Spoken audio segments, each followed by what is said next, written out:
Wasn't it? Wasn't it this off by 2 minutes or something? It used to be. All on time now. That's good. Be a record. What, yeah, I was like, is that a misprint? Hey, I got 'em on City Hall. I didn't want it. I got told, this had nothing to do with religion. No, it don't.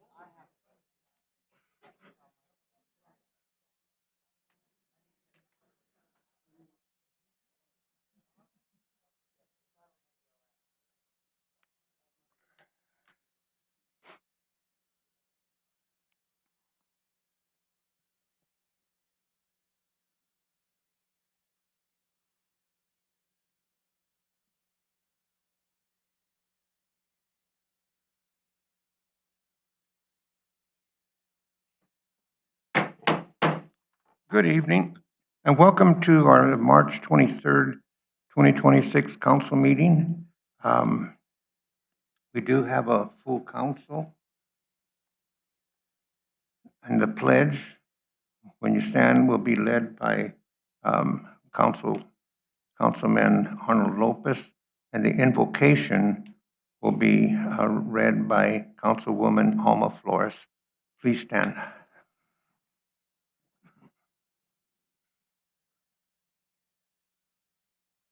I pledge allegiance To the flag of the United States of America and to the republic for which it stands, one nation, under God, indivisible, with liberty and justice for all. Good evening. As we gather to carry out the work of our city, let us pause to acknowledge the responsibility we share. May we be reminded that leadership is not only a role but a service, one that calls us to listen with empathy, speak with honesty, and act with fairness. Let our efforts tonight be thoughtful and productive, grounded in mutual respect and a sincere desire to improve the lives of those we serve. May we be present, purposeful, and united in our mission to build a stronger, more vibrant community for all. With that spirit, let us begin this evening's meeting. Thank you. Thank you.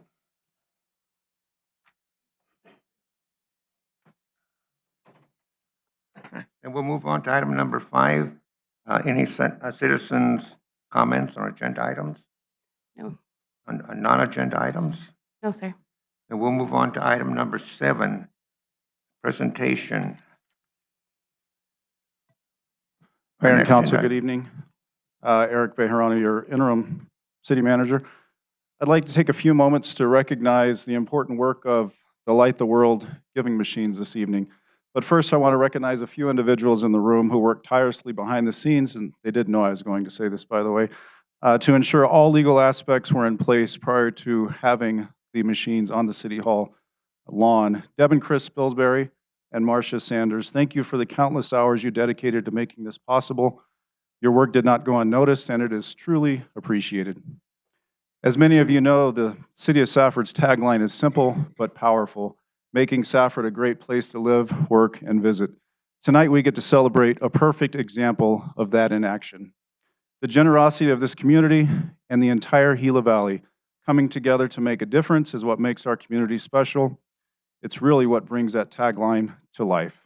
At this time, I'd like to recognize Shannon Day and invite him to the podium, along with our local representatives from St. Vincent de Paul, Secus, and our neighbors Farm and Pantry. Mr. Day, I'll turn the time over to you to share more information about this important impact the giving machines have had on our community. Thank you.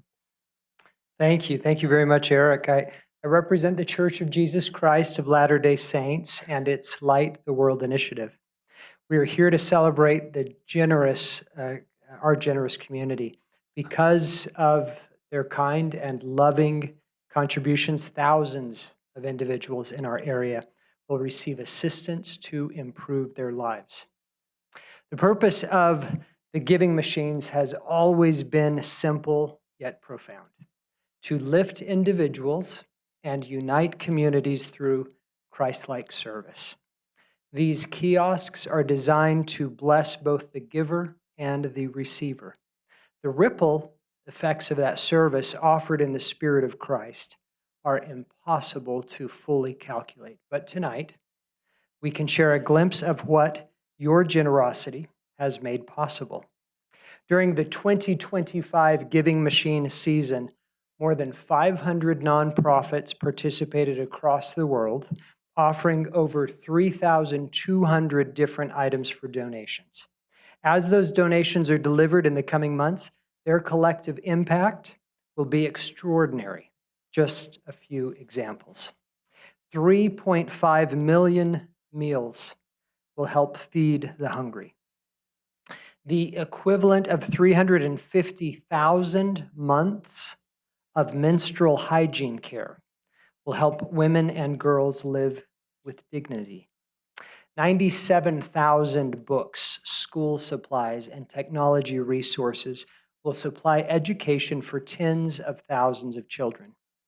These numbers represent real people and real lives, helped because someone chose to give. Now let's bring it home. Here in Safford, it is estimated that over 5,400 people came to donate during the 22 days the giving machines were in operation. Volunteers contributed over 1,000 hours to staff, maintain, and support the machines. There were 7 charitable organizations represented in the giving machines, 3 of which were local charities: St. Vincent de Paul, SIECUS, and our neighbor's farm and pantry. About half of all donations made stayed right here in our community. There is no administrative fee. 100% of every donation goes directly to these organizations. Because of the generosity of our neighbors, these organizations will be able to bless lives in a very real and personal way. Here are just a few examples of what your donations will make possible in the Gila Valley. 441 pairs of shoes and socks to help children feel confident, comfortable, and ready for school. 244 hygiene kits with essentials like soap, deodorant, toothpaste to help individuals maintain self-care. 308 weeks of meals for senior citizens who rely on consistent, nourishing food. Tonight, we present checks to each of these charities, symbols of the generosity of our neighbors, family, and friends. But we measure impact not just in dollars, we measure it in lives touched. This year, 2,056 items were donated to our 3 local charities, but those items represent far more than 2,056 individuals. The estimated impact of those items are over 9,000 lives touched right here in the Gila Valley. We believe that number will continue to grow. Service does not stop at the moment of donation, but continues in its influence in blessing lives in ways we may never fully see. To every donor, every volunteer, every partner organization, thank you. You have helped light the world. You have strengthened our community. In addition to the checks representing the donations received, we also offer a small symbol of our gratitude for the service local charities provide and for the community that stands behind them. Each charity organization will receive a shadow box with the actual item cards purchased by community members on your behalf. These cards represent the shoes, meals, hygiene kits, and countless other acts of love chosen specifically to support your work. They are a visual reminder of the compassion this community feels for the people you serve. Presenting the checks to representatives of each of these organizations are, and if I could have you come up at this time, Emily and Cord Klontz. Presenting to SIECUS.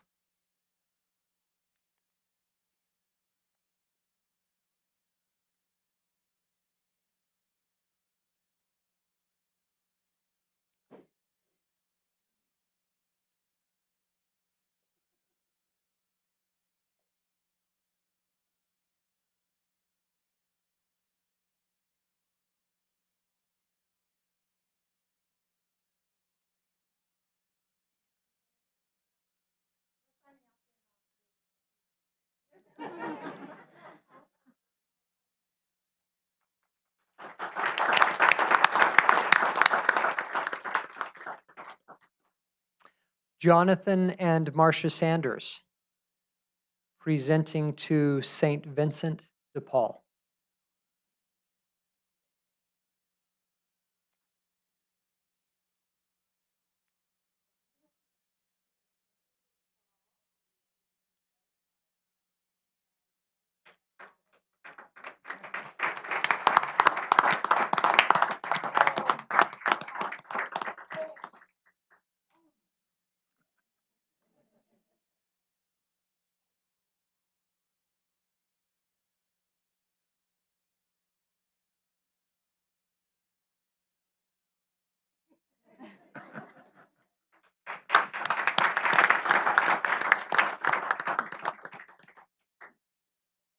Chris and Deb Spilsbury, presenting to Our Neighbors Farm and Pantry.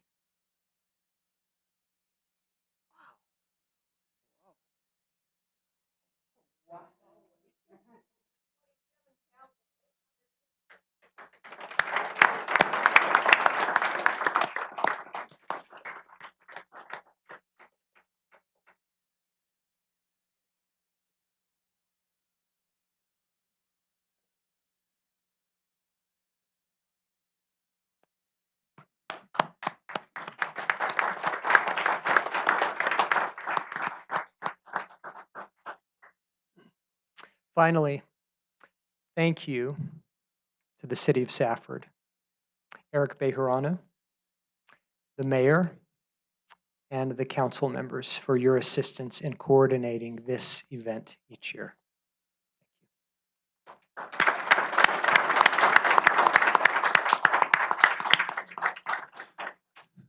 Thank you, Mr. Day. And thank you to everyone involved. What an amazing impact you've made on our community. Mayor and council, they'd like to take a picture, but just to read this into the official record, because I know some of the comments were made away from a microphone. So local charity St. Vincent de Paul received $19,020. Seacus received $17,005, and Our Neighbors Farm and Pantry received $27,885. So congratulations to everyone.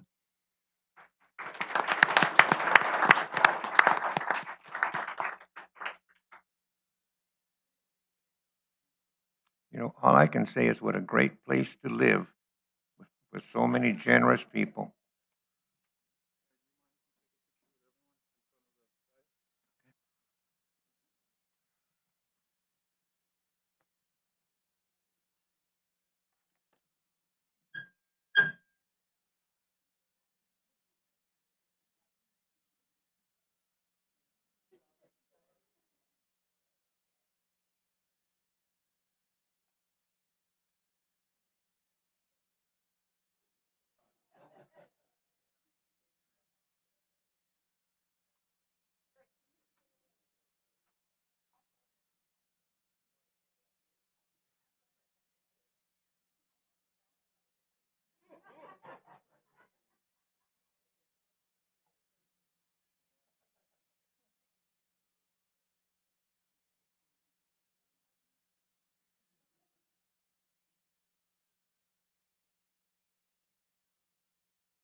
Okay, and we'll move on to item number 8, new business. Number 1, everybody have a chance to review the March 4th and the 9th council meeting minutes. Any corrections? Mayor, I move that we approve the minutes for March 4th and March 9th, 2026. Second. We have a motion and a second to approve the minutes of March 4th and March 9th, 2026. All in favor?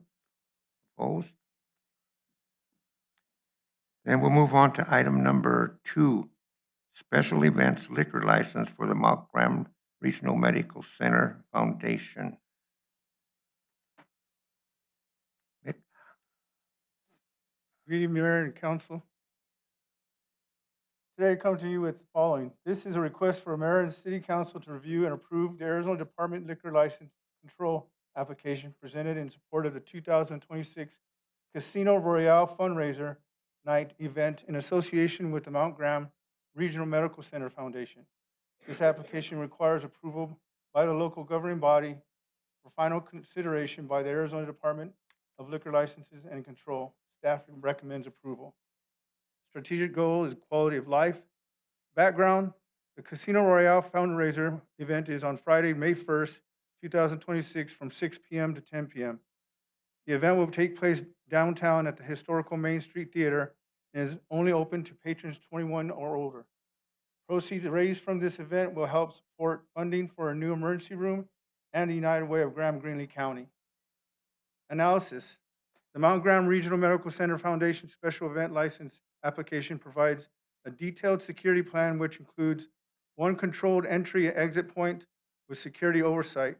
No alcohol will be permitted outside of the premise, and consumption will be continuously monitored throughout the event. All attendees will be checked for the proper ID to enter and a 2 beverage purchase per bar visit enforced by supporting Title IV certified beverage handlers.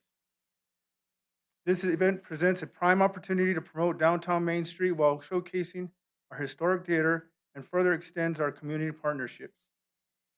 And the attachment is, of course, the event diagram.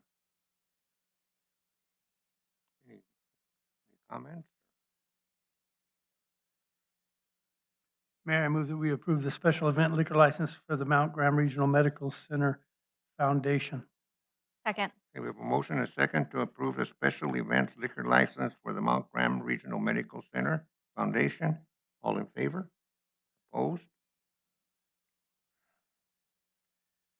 Then we'll move on to item number 3, special event liquor license for St. Rosalima Catholic Parish.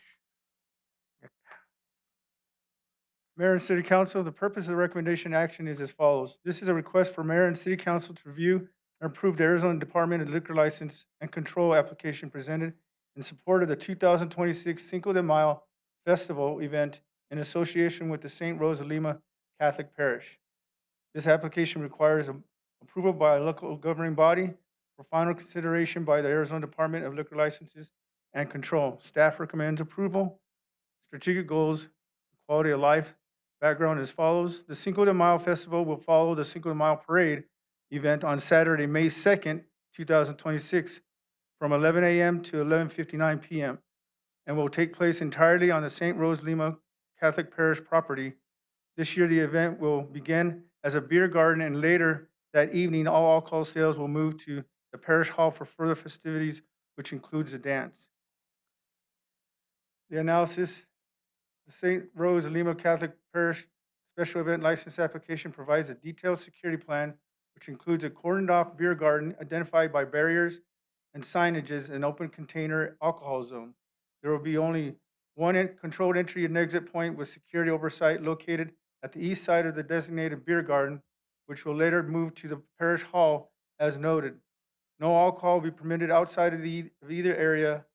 Throughout the event, all attendees purchasing alcohol will be checked for proper ID and provided a wristband to identify those patrons able to purchase and carry alcoholic beverages.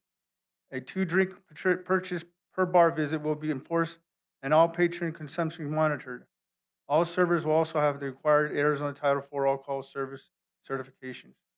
The St. Rosalima Catholic Parish Cinco de Mayo Parade and Festival are annual traditions supporting the spirit of the occasion and promotes a sense of community unity and pride. Attachment is the event itself, as noted.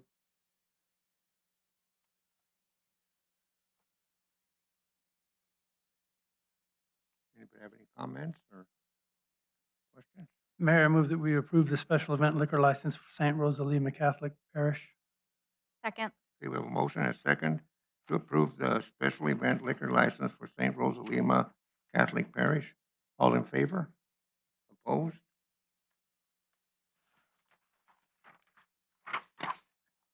Then we'll move on to item number 4, special events liquor license for Graham County Chamber of Commerce. Mayor and council, this request for mayor and city council to review and approve the Arizona Department of Liquor Licenses and Control application presented in support of the 2026 Safford Spring Fest Chamber Mixer event in association with the Graham County Chamber of Commerce. This application requires approval by a local governing body for final consideration by the Arizona Department of Liquor Licenses and Control. Staff recommends approval. Strategic goal again is quality of life and background as follows. The Chamber Mixer will be held on Thursday, April 23rd, 2026, from 5 p.m. to 10 p.m. at the venue and vignette on Main.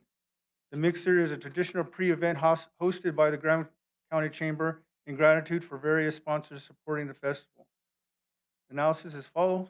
The Graham Chamber of Commerce Special Event License application provides a detailed security plan which notes the event venue location as an open container alcohol zone for on-site consumption only. There will be only one controlled entry and exit point at the venue, along with 3 existing emergency exit points. 2 to 4 event staff will provide security oversight to ensure all attendees purchasing alcohol are checked for proper ID. Wristbands will be required in identifying those patrons able to purchase and carry alcoholic beverages. A 2-drink purchase per bar visit will be enforced by all patron all patron consumption monitored. All servers will also have the required Arizona Title IV alcohol servers certification. And again, the attachment is the actual event itself. Any questions? Mayor, I move that we approve special event liquor license for Graham County Chamber of Commerce. Second. Okay, we have a motion and a second to approve the special event liquor license for the Graham County Chamber of Commerce. All in favor? Okay. Then we'll move on to item number 5, special event liquor license for Graham County Chamber of Commerce. Good evening. Purpose of this request for mayor and city council to review and approve the Arizona Department of Liquor Licenses and Control application presented in support of the 2026 Safford Spring Festival event in association with the Graham County Chamber of Commerce. This application requires approval by the local governing body for final consideration by the Arizona Department of Liquor Licenses and Control. Staff recommends approval. Once again, strategic goal is quality of life, and the background as follows. The Safford Spring Festival is a 2-day event scheduled for Friday, April 24th from 1 p.m. to 10 p.m. and on Saturday, April 25th from 11 a.m. to 10 p.m. This event will take place on the Safford City Hall lawn, City Hall Drive, and Main Street between 8th and 6th Avenues. The Graham Chamber of Commerce Special Event License application provides a detailed security plan which will include cordoned off area encompassing the entire City Hall lawn and Main Street between 8th and 7th Avenues, identified by barriers and signage to define the open container alcohol zone. There will be 3 controlled entry points with security oversight located on off both noted avenues and at the 7th Street City Hall Drive entrance for patrons and at the east end of the event stage for staff and event personnel access. Furthermore, 2 remote roving security personnel wearing identifying vests will roam the alcohol zone throughout the 2-day event to ensure no alcohol is permitted beyond the designated area. All attendees purchasing alcohol will be checked for proper ID and provided with a wristband to identify patrons able to purchase, carry, and consume alcoholic beverages. All servers will be required to Arizona Title IV alcohol server certification and will ensure only 2 beverages are purchased per visit. Servers and event security staff will also closely monitor patron consumption. The Safford Spring Festival remains one of the annual traditions supporting the spirit in the season and continues to promote a sense of community unity, morale, and pride. Attached, of course, is again the event venues diagram for review. Sir, they're gonna be able to have alcohol throughout the lawn? Yes, sir. Uh, It's going to be closed regular, just like we have it in the past, the whole lawn, but now it's going to include Main Street from 8th to 7th Avenues. So it's not confined to a VIP area, tent area? There will be a VIP area as well inside the actual alcohol zone, as in the past. A little different this time around. Just the addition of using Main Street, sir.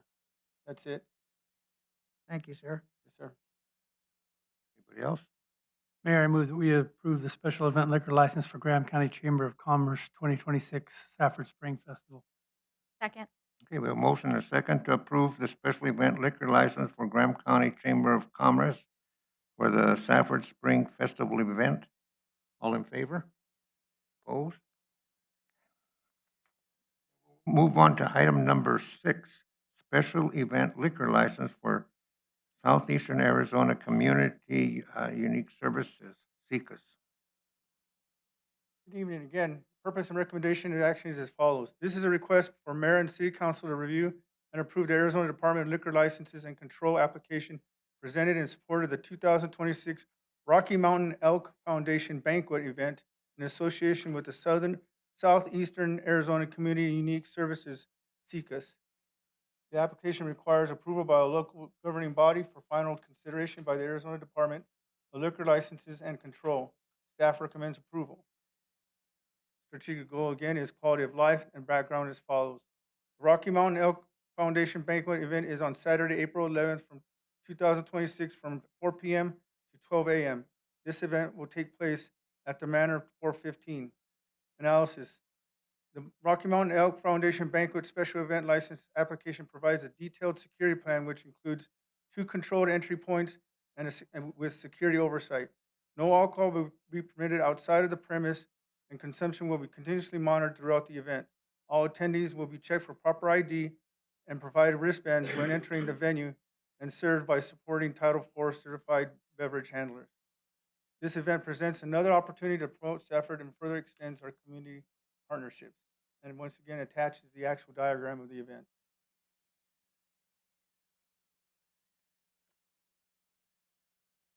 Anybody have any questions? Mayor, I move that we approve the special event liquor license for SECUS. Second. Okay, we have a motion and a second to approve the special liquor license for SECUS. All in favor? Opposed? Then we'll move on to item Thank number. you.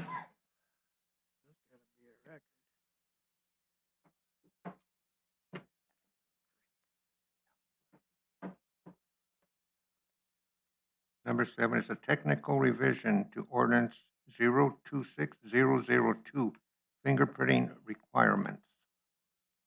Good evening, Mayor and Council. The purpose of this item is to request approval of technical revisions to Ordinance 026-002. Council approved the second reading of this ordinance on January 26th. After review, the Arizona Department of Public Safety requested that statutory language be added to authorize the city to submit fingerprints to DPS and the FBI under Public Law 92-544 and ARS 41-1750. Staff recommends to approve the technical changes to this ordinance. And I'd like to add that our city attorney did confirm that we don't have to do a first and second read again for this technical change. And with that, I will stand for any questions you have. It had been gone over by the attorney when it first came through, and this is just a change. Yes, and Mayor, Council, I had actually reached out to DPS and requested what they would like to include in the ordinance and didn't get a response. And so I moved forward with the ordinance I had. And then when I submitted it, they did request these changes to add the language to reference those laws. Thank you. Anybody else?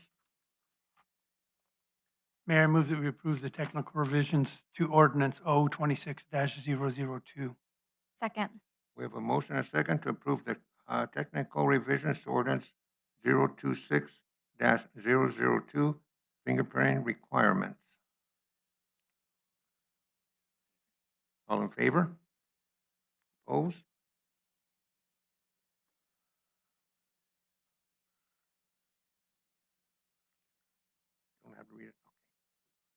Then we'll move on to item 9.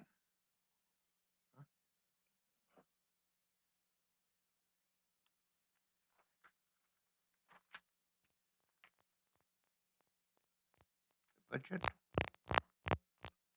Annual Human Resource Compensation and Benefit Presentation. Good evening, Mayor and Council. This presentation seeks input and direction from the Mayor and Council regarding key HR items, including staff compensation and benefits for fiscal year 26-27. City management and HR provide this information annually in a standardized format to ensure consistency and to support the City of Safford's goal of maintaining a competitive, equitable, and supportive work environment. Today's presentation will outline the continued implementation of the HR compensation plan, projected costs associated with the city's health insurance plan, and additional compensation and benefit requests requiring council direction and approval. These items help guide staff as they prepare for the fiscal year 26-27 budget. Staff requests council direction and votes on the following items. The 2026 market review adjustments that include COLA and merit adjustments for all staff, utilities, and council, or cost of living adjustments and annual merit increases, and employer-paid subsidies at either a 90-10 split or a 100-0 split, Christmas bonuses, voluntary fire department benefits, on-call procedures, probationary increases, step programs, and police differentials.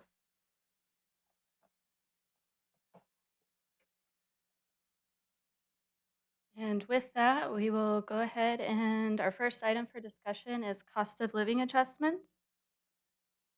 As a reminder, in the approved compensation plan, the policy for COLAs reads as follows. All regular full-time and part-time employees may receive a COLA increase to their base rate as approved in the budget for that fiscal year. All COLA increases are discretionary upon the city's financial ability to pay based on budget appropriations. Guidance from the Social Security Administration and the Consumer Price Index will be used to determine the percentage of the COLA increases. As of January 2026, the Western Urban Consumer Price Index was 2.9% for the COLA. The total COLA cost across all funds is estimated to be up to $385,000. If approved, this adjustment aligns with the approved comp plan and will assist wages in staying competitive with inflationary trends. And as a reminder, employees participating in the step-based programs such as the Sworn Police Officer Step Program and the Journeyman Lineman Apprenticeship will not receive COLA adjustments until they transition out of the STEP programs and into the citywide COLA merit system. And can I answer any questions about COLA before we move on to the next subject?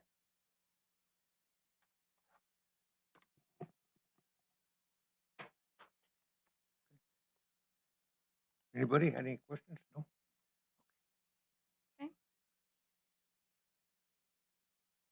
Next on the agenda is annual merit increases. As a reminder, in the approved comp plan, the policy for annual merit increases reads as follows. At the closeout of the city's annual eval cycle, all regular full-time and part-time employees may receive an annual merit increase and/or merit lump sum check depending on their evaluation score, as approved in the budget for that fiscal year. Merit increases and/or merit checks are subject to council approval through the annual budget process. Scores tied to percentage increases are reflected on this table. So if you get a meets expectations score, you get a 1% merit increase, exceeds expectations, a 1.5% increase, and exceptional performance, a 2% increase. Once again, employees that are in the STEP programs don't receive an annual merit increase until they enter into the citywide merit COLA system. Additionally, employees that are in a probationary period do not receive an annual performance merit-based increase. These two factors lower the total number of evaluations completed and the number of increases processed. So there were a total of 97 performance evaluations completed.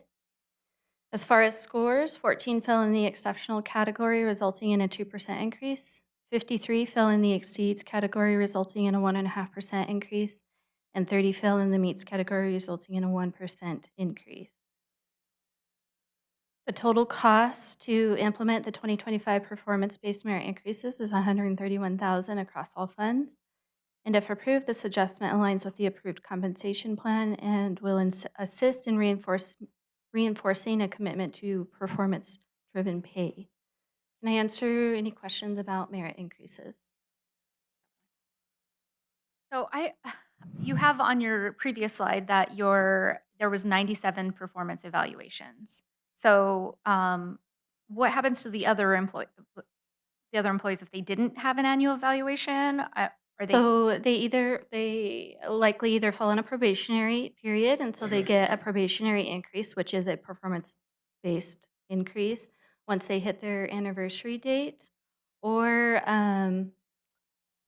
if they're in a STEP program, they don't get the performance-based merit at all. So this Um, includes everyone, is I guess what I'm asking. This Yes. is everyone. Okay. Mhm. So no one was on like a PIP program.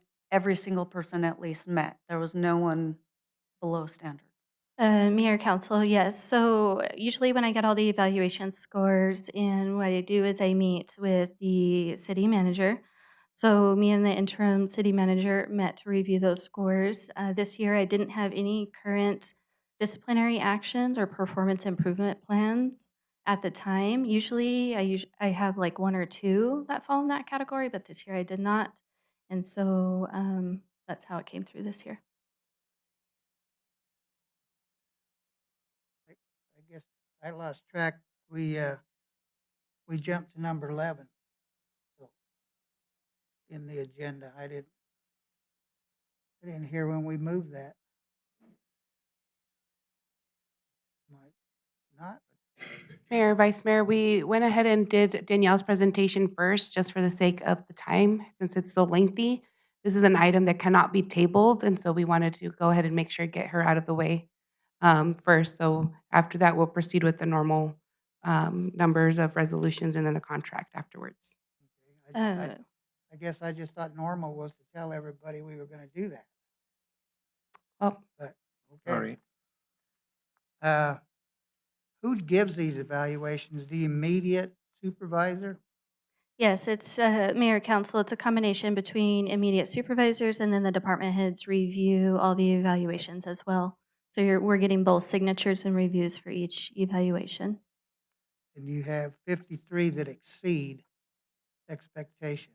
Mayor council, according to the supervisors and the department heads, yes, we do. That's kind of hard to, I'm an old soldier, so I've never seen that many go through with exceeds expectations. Is there a reason why, other than they think they went past expectations? Mayor council, so when HR receives an evaluation, we do look at all the scores. We categorize them. We review all the comments that the department heads and supervisors have put on the evaluations. And according to how the scores came in this year, that is the case. The main thing HR looks out for is, like I said before, anybody that's in a current disciplinary action and say that they're under a disciplinary action for something and they're still getting a high score on their evaluation. That's where I would review it with the interim CM, and we'd go back to the department head and be like, hey, these two are not lining up and we need to make some adjustments here. Or if I had an employee that was in a current performance improvement plan and still getting a really high score on their evaluation, that obviously wouldn't line up either. And that's when we would have discussions with the supervisor and department heads. But this year I did not have any active disciplinaries or PIPs. So you think this is an accurate evaluation? Mayor Council, once I've reviewed the scores and comments, and if I don't have any active cases, we do have to trust that our department heads have done their due diligence to score their employees. Okay. I have a question. So Danielle, if an employee receives and exceeds, does the supervisor need to provide an explanation as to why they've received and exceeds? Mayor, council, yes. So for anything that's really super low or really super high, the policy states that they should be providing comments. And I do have my HR team looking out for those comments. We have some newer supervisors, is there training that we send them through so that they're aware of how to review them? The same with department heads? Is there annual refreshers so that they're aware? Mayor, council, yes. So every year that I'm sending out performance appraisal information, they're getting the policy and they're also getting a performance-based pay PowerPoint that has a training on um, the goal of getting like a bell curve within their departments and the reasons why. And it also explains why we do performance based driven pay increases. So they get the policy and then they get a PowerPoint training. And I do send it out every year. And you and the manager look these over. Mayor, council, yes, we did. I usually combine them all and put them into some graphs, and we go over all the scores. And I meet with the city manager and just review everything to make sure we're all on the same page. Okay, thank you. You're welcome. I just want to tell our employees that's awesome. So they do have some support. Thank you. I wasn't saying that I didn't support. I was just questioning something, like that. Mayor, council, yeah, I think it's important to understand the process. So all good questions. Anybody else? If not, it's an action item. So, Mayor, council, we'll go through all the items and have discussion, and at the end, you guys will vote on each item. Okay. Any other questions for merit increases? Okay, so we'll go into the 2026 market review. As a reminder, in the approved comp plan, the policy for market reviews reads as follows. Every 3 years, a job study to determine job worth and a market analysis will be done to determine if the pay grade table will need to be revised. Market adjustments may be processed for employees that may be lower than a new minimum rate on the adjusted pay range table, for employees that need an adjustment to prior work experience, or for positions that have moved up a grade.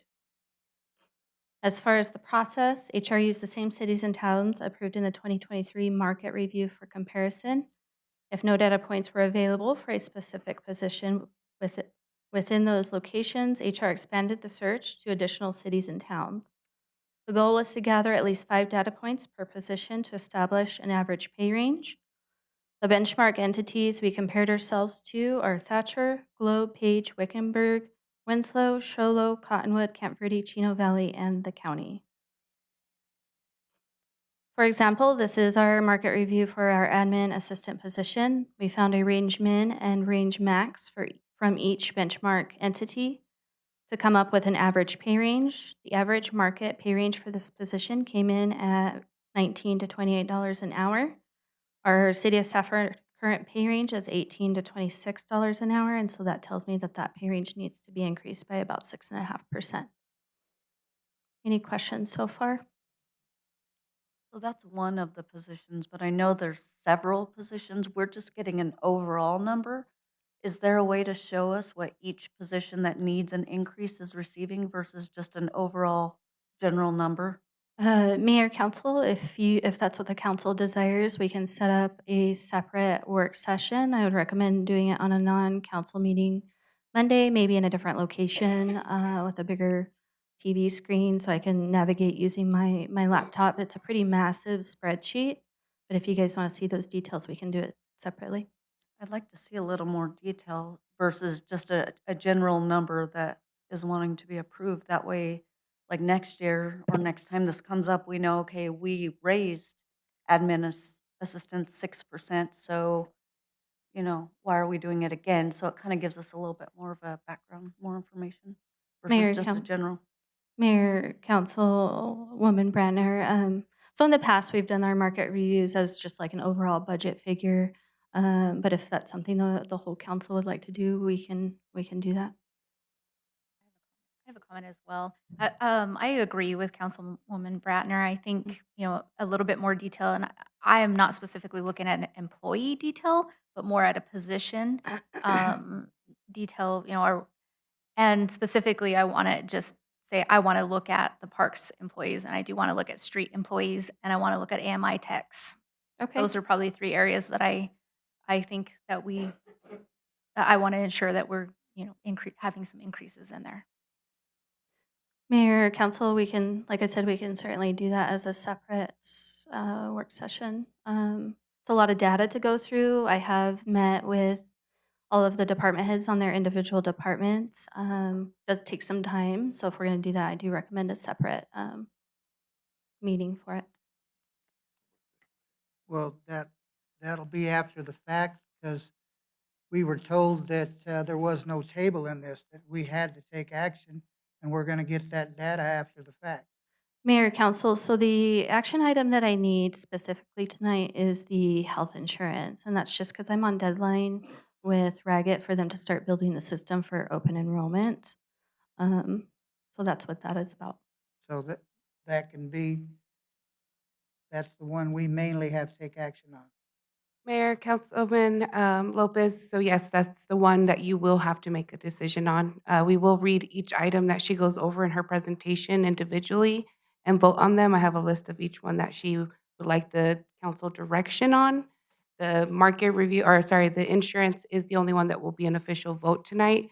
The rest, it's a vote, but more of like structuring for when we bring the final budget, and that's when you actually have your final vote on all the increases and so forth. Insurance is tonight for sure. Insurance, it's been like that all the time. That's correct. She's got a time frame on that. But, and this kind of seems, again, the cart in front of the horse. We don't even know for sure with all the CIPs where we may be cutting, if we're deciding on salaries before we know any of the other budgets. So Mayor, Vice Mayor Lopez, again, it's a direction that you'll be giving on those items. The final vote will be when the final budget is brought to your final vote for that and the adoption. Okay. The vote tonight will be for direction, not for the actual official, what you select for salary increases or not. Okay. And additionally, Mayor, council, so when we get to the slide that has the ongoing expenses just all summarized, I'm going to invite the finance director up to give his thoughts on what we can and can't afford. So that'll help those discussions. What we can and can't. Okay, we'll give her a try. I'd just like to add, I'm not at all opposed to seeing this more specifically, but I also can't imagine that we'll be presented with anything other than, here are the pay ranges from these municipalities. That's the average, and this is what we have to do to get to that average. That's going to be the explanation for all of them. Am I wrong? Mayor, council, so yeah, the process is the same for the review for all positions other than utilities is slightly different, which we're going to discuss tonight. But yeah, you're just going to see a lot of data points. The spreadsheet's set up to calculate an average. And then Right. we have like percentage changes as far as how much the pay range itself changed percentage-wise. Right. But yeah, it's the same thing kind of over and over again. But if you guys want to narrow down what you specifically want to see, that would help that work session. And you can ask about specific departments and positions as you'd like. I'd like to see all the departments that we need to increase. Okay. So we know what we're spending money on, not just a blank amount. Yeah, and I think I specifically gave you mine. Mhm. So if you could Sure. focus on those for me. And at that time, when you do show us the data, we could recommend that there maybe be a little bit more on someone. Is that Yeah, correct? and so when I meet with department heads, they also provide their recommendations and they explain like if there's any internal equity issues and why they prefer this and that. And I've got comments on that spreadsheet and I think it'll help the discussions. So Thank you. Mayor, point of order, just for clarification for Ms. Nelson, would everyone be okay with just like a summary? Because I've seen that spreadsheet, it's huge. And so would you guys be okay with just like a summary on each position, kind of similar to what she's presented here? So just for the sake of the meetings, the length of the meetings, if we can do something like this, probably for each item or for each position? Would that be more helpful or? That would be fine. That'd be fine with me. Mayor, council, if we're going to meet and do a separate work session, I don't necessarily see a problem with just showing the whole spreadsheet. I'll just have to use my laptop, and I recommend doing it maybe at like the Mayak, where we have a bigger TV screen and I can navigate the spreadsheet a little more easily. Everybody okay with it? Yeah, Okay. I guess I just want to see it too, because we have been putting in effort the last few years to get everybody right, fully staffed, fully medical, all kinds of benefits, overtime. And so just like to know where we're breaking down. 18%, big chunk to get that far behind in 3 years. Yeah. Mayor, council, so we did take a different approach with utilities, which I believe affected how the market review came out for utilities. And so we need to have those discussions as far as the procedures I took. And I do need direction from council on those, so. Okay. So as far as establishing market increases for employees, I wanted to go into how those calculations were made. So once a new pay range was established for each position based on the market, each employee's COLA, 2.9%, and performance-based merit, between 1% and 2%, increase were calculated. After these adjustments were added to their base pay, HR determined where the new wage falls within the updated pay range relative to the employee's years of experience. If the employee's pay is already at or above market level, no additional market adjustment was applied. If it is below market, a market adjustment was applied. Are there any questions on that procedure? Yeah, I have a couple of examples to run through. First example, an administrative assistant with 4 years of experience currently earns $20 per hour. After applying a 2.9% COLA and a 1.5% merit, the wage rises to $20.88 per hour. On the updated pay range, the market rate for an admin assistant with 4 years of experience is $21.11 per hour. To align with market, this employee will receive an additional 1.05% market adjustment. Any questions? Example 2, a facility maintenance worker with 10 years of experience currently earns $24.50 per hour. After applying a 2.9% COLA and a 1% merit, the wage rises to $25.46 per hour. On the updated pay range, the market rate for facility maintenance worker with 10 years of experience is $24.38 per hour. This employee is above market with their COLA and their merit and would not receive a market increase. Are these based on the minimums, the mids, or the maximums? So we have a 20-year spread, and we pay 4 years of experience. So each step on that pay range stands for 1 year of experience. And so it's not necessarily mid, or max. It's where do they fall versus their year experience on this 20-year spread. So if we're increasing it due to a market increase, where's that coming in? Are you calculating that with the mid-range, or are you calculating that with the high range? So Because these numbers are changing based on what you find in the market, right? Right. And so the whole range itself is increased. So back to this example. So in this example, we raised the entire pay range up by 6.5%. From new- year 1 to year 20. So each range has 20 steps. And so, for instance, our current range for this position is $18 to $26.75. So I have 20 steps in between that min and that max.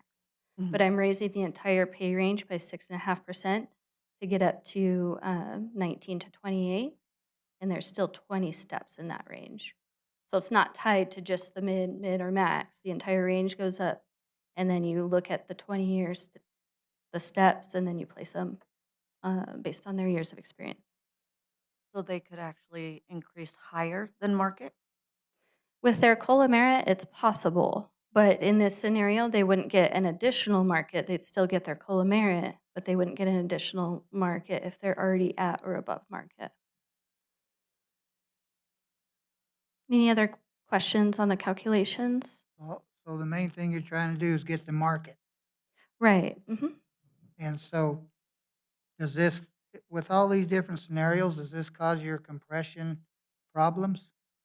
Mayor and council, and so we're avoiding compression by sticking to the years of experience and just making sure employees are at market versus their years of experience. So it still keeps that spread between employees for someone that has like 5 years of experience versus somebody that has 18 years of experience. And also our goal was to not pay above market, so you didn't want to give their market increase first and then their COLA merit, because that would push them above market. Any other questions? So that is the process for non-utility staff. Utility staff was a little different. The utility division market review and the method differed because HR needed to use separate benchmark entities, as most Arizona municipalities do not operate their own utility departments.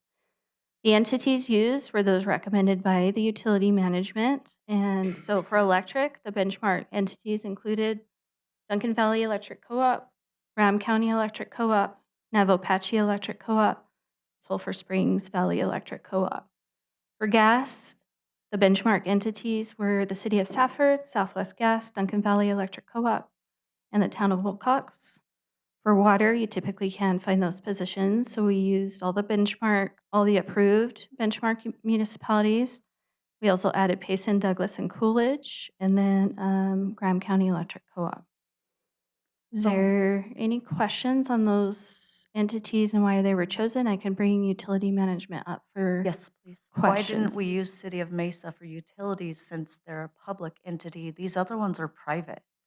So they're not working with public funds as we Mayor, are. council, so we did use the City of Mesa for gas, but we did not use them for electric. I'll let the electric division manager go into that. But we did have to go and use private entities simply because we just didn't have any other entities to use. But I'll let At Mesa that we could have used. yeah. So I'm gonna let the electric division manager explain why it wasn't used for electric. Mayor, Vice Mayor, and Council, we chose the electric cooperatives near us because of the style and type of work that they do. They deal with 69,000 kV and down. The City of Mesa is 230, 115 and higher. So the work set and skills are a little unique, which we do not possess. English? That made no Yeah, sense. so their electricity is different than our electricity in More that sense. technical, less technical? More technical. The City of Mesa is more technical. Yeah, that is correct. The voltages are much higher. Gotcha. But these companies could actually pay more since they're private versus public. That is correct. We're kind of unique, like the City of Mesa. We're the only munis in the state that have all the utilities. Did we take into account that they are able to pay higher since they are private when we decided on the 18%? I do believe so, but just for your information, the City of Mesa is higher than any of these other individuals. And is the utilities at 18% the highest department that we're looking at? Increase? So, Mayor, Councilwoman Brentner, the 18% is just the average increase of all the pay ranges in these gas and electric. So it's not like a final, it's just the average pay range increase. So, and with that being said, I took a conservative approach of not using the full pay range, knowing that these are entities that do pay a lot more because they are private. And so I only used 85% of the pay range. And so in my research, what's common is to use between 85 and 95% of the range when the entity is bigger in infrastructure size, budget size, that kind of thing. And so I went pretty conservative with only using 85% of their pay range. So Danielle, so I guess that maybe this is more for the department heads, but trying to be competitive and try to have less turnover, because that is a cost to us when we've got a lot of turnover. But these are the people that we're competing with. Is that maybe correct? Mayor, Councilwoman Flores, so we don't have a lot of turnover in electric and gas. We did have quite a bit of turnover in water, which is why they got a separate market review last year, and we did have to increase those wages. And at that time, we compared to other utility departments, because water was behind from as far as gas and electric, as well as local employers, and that did improve the turnover in water. I can't say I necessarily have a lot of turnover in the electric and gas divisions. We had a little bit in electric over the last 2 years. Um, but otherwise, I mean, we do definitely face the possibility of losing employees to these local competitors for sure. As soon as there's openings, we do have our employees applying for those openings. So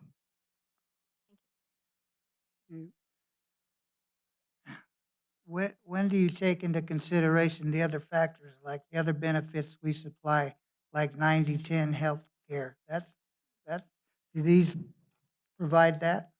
Mayor, council, I had difficulties finding all the benefit information, but what was really focused on was their retirement. So obviously, these employers probably don't put in as much as we do into the retirement. They're not on a pension plan.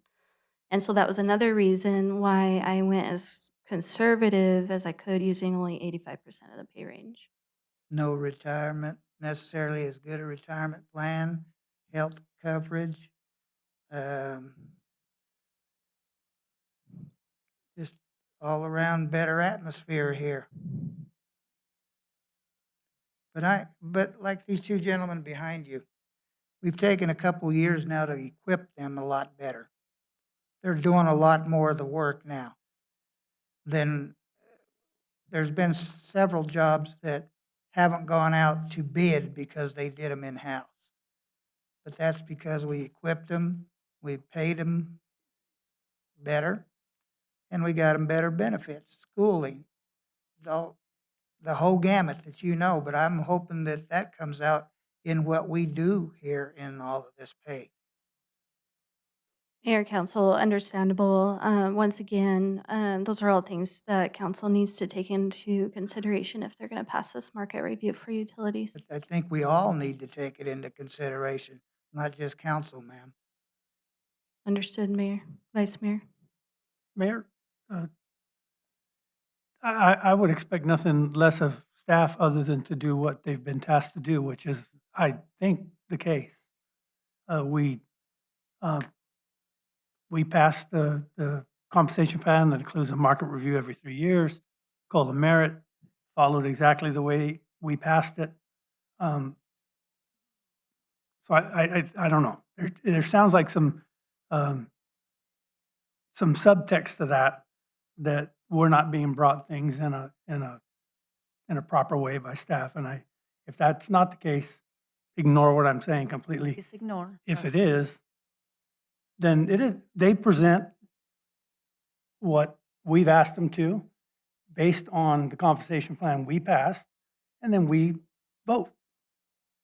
And we have questions about it that we're asking. Right, Just and that wasn't a question, it was a comment. Mine's a question. I'm not That's what referring to I'm you. saying. But you said it sounds like there's a I'm subtext. specifically referring to Mr. Lopez's comment just now about staff needing to bring us better information or need to take it into account. Again, the HR department, we passed a compensation plan that says do a market review every 3 years, then do it this way.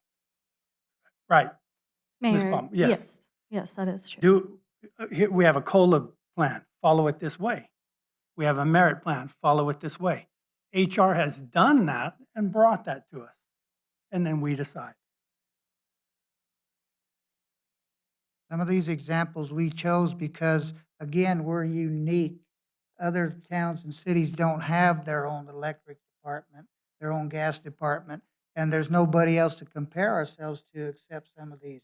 I understand that. That's obvious why they went to it, because who else has an electric department other than Mesa? We had to look at Duncan Valley. Right. We had to look at Graham County Electric. I'm not disputing that we looked at them. That's all the choice we had. So Right. in a way, you don't see, I'm also seeing that too. Oh, I do. There was a little more to that comment, I think. And if there wasn't, my apologies. Can we address this later and move forward? Sure. Thank you.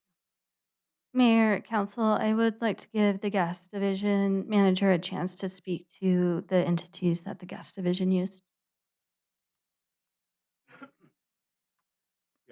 we use the city of Mesa because they're one of the only other municipalities that has gas. City of Wilcox has their own gas. They have a high turnover, and they actually look to us to assist them with a lot of their work. Pretty much all of these other utilities have we've assisted in one way or another. They actually all use outside entities or contractors to do some of their work, like their substance abuse policy, their public awareness policy, and all that. Where we, with our experienced staff, are able to do all that stuff in-house without having to farm any of that stuff out. So we chose a lot of these because there are direct competition. We've lost an employee to Southwest Gas. I mean, he was here for a year. He went to Southwest Gas, and now he makes more than I do. And he's only been there for 2 years.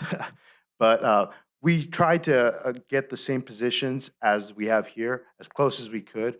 We went out to the Arizona Association of Pipeline Operators and asked for a bunch of wages. We didn't get anything back from Benson, Unisource, so these are the main ones that we received back. So that's why we use these. Is there any questions? No, and again, sir, we're doing more of our own work, which is valuable. Like Hollywood Road, set the poles, pulled in the conductor. We had to tool up the electric department with a wire puller, a trail. We had to equip them also. And they did it, but we didn't have to go out to bid, which saved us money. Right, right, and I agree with that completely. Those are the benefits of the compensation plan we passed. Danielle, I have a question. In your total cost, you're listing the market review adjustments as 657.8 thousand across all non-utility funds and 365,000 for utility departments. Is that the total, including our match to the retirement, the FICA, the healthcare, or is that just the cost for these increases? Mayor, Councilwoman Brantner, those estimates include all EREs. So yes. Thank you. That's good. Any other questions before I move on? All right, so we've talked about this a little bit already, but I do want to review it. So as far as the utility market procedures, when the benchmark entity was significantly larger in budget, services, and infrastructure, only 85% of the pay range was used to prevent inflating the city of Stafford's pay ranges. When only a flat hourly rate was provided, such as with unionized entities, that rate was used as the midpoint of the range, and a 20-year spread was then calculated using the midpoint to align with the city of Stafford 20-year spread pay range structure. Once a new pay range was established, the same procedures used with the rest of staff were used to set the employee's new wage, which means calculating the COLA and merit, and then seeing if the employee is at market or not and needs a market adjustment. Any questions on those procedures?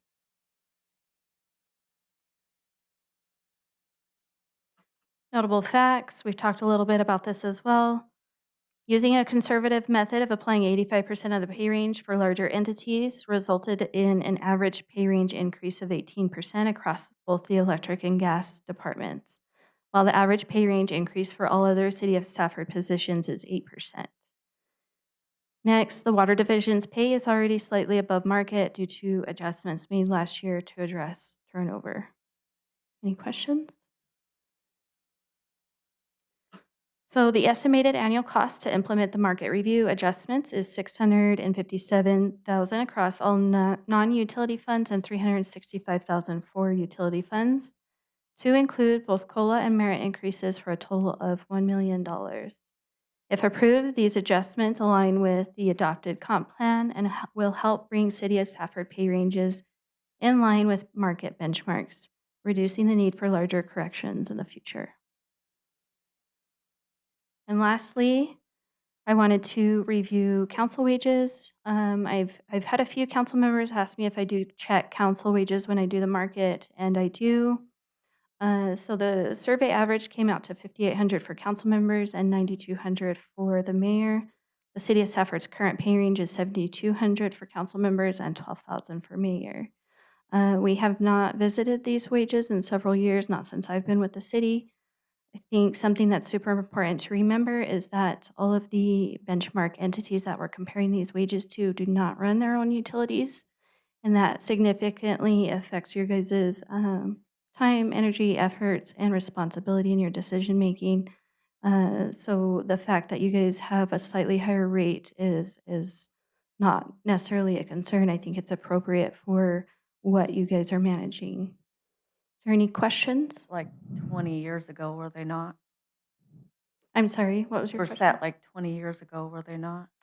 Mayor, council, I actually have no idea. I just know it hasn't been adjusted since I've been with the city. So, And just so we can be clear, if we were to increase these, nobody sitting on this diocese right now would receive that increase, would we? Mayor, council, I'd have to get confirmation. I was not aware of that. I believe the policy is every No, you single could not. council member has to be off the council, Oh, good just to so know. we're clear for the audience. Okay. You can't, you cannot, you can't increase your own salary. You can increase it in future years. So, Mayor, council, that brings us to the end of the market. Danielle, I'm sorry, I sorry. didn't hear Bill very well. Can you have, Bill, will you repeat that? Yeah, please. Sorry, can you hear me better? Yeah. Yes, there's a statute that says you cannot establish your own salaries. You can do it for future salaries. Okay, thank you. So that's another item that council will vote on later tonight. Any other questions before we move on? So the next thing on the agenda is Christmas bonuses. So if approved, a gross up net bonus of up to $500 may be provided to full-time and part-time staff, city council members, and volunteer firefighters. Total estimated cost to the city, including EREs, is approximately $166,000 for all funds. And we can also revisit this towards the end of the year, like we did last time. I think we talked about it in November for final approval, and we can do that same thing again this year. Any questions on Christmas bonuses? Mayor, just a clarification, you do need direction on budgeting for it. Right, so the intent of your vote tonight would be to include it in the budget or Right, not? not to approve it, but to budget for it. And then we always typically actually go to vote to pay them out towards the end of the year. Right. But it has to be budgeted in order to have any Right. choice in November. Exactly. Okay, moving on to employer-paid subsidies. There will be a 3.3% required increase to the health insurance rates for fiscal year 26-27 per RAGET.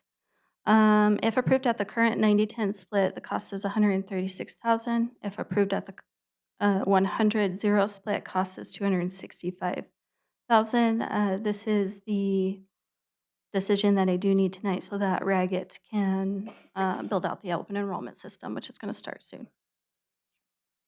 So this is not, there's no way for me to figure out if people change plans. So their current plan, if they kept their current plan, if they're single, they would stay single, and we're just offering 100% on single. So again, that's not what normally happens when you offer 100%. People will change their plans because they become more affordable. So this is a very conservative, low number for insurance. So for the 100-0 plan, but the 90-10 plan is accurate based on what they currently have. If they stay in that same plan, it'll cost $136,000. Are we wanting to change to 100% for employee and spouse and dependents, or are we talking just employee? Because that This would has be not been made clear. Across the board, across the board. Family and all. Correct. Mayor, point of order real quick. This is a regular agenda item. It's not a work session, so please direct all your questions first through the mayor and have permission granted by the mayor before you speak. Thank you. Mayor, council, is there any other questions on the splits or the subsidies? Wait. We need more discussion on that. Is that just for the increase? I mean, because we just blew right past that of here's the numbers. What are we wanting in this? I would like some more discussion on that. Sure. Mayor, council, so yes, the increase is included, and so that 90-10 split, which is what we're currently at, meaning the city of Safford pays 90%, the employee pays 10%. With a 3.3% increase, it's going to cost us $136,000 if we stay where we're at right now. Now, if you guys decide to pay 100% of employee premiums, it's going to increase to $265,000. But like the finance director stated, that is probably a low estimate because once you start paying 100% of the premiums, you can expect more people to sign up for like the family coverage and that kind of thing.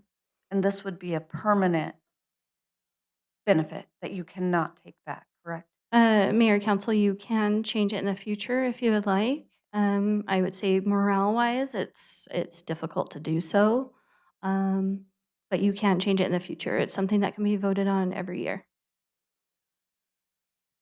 Have any examples of other utilities that do 100%?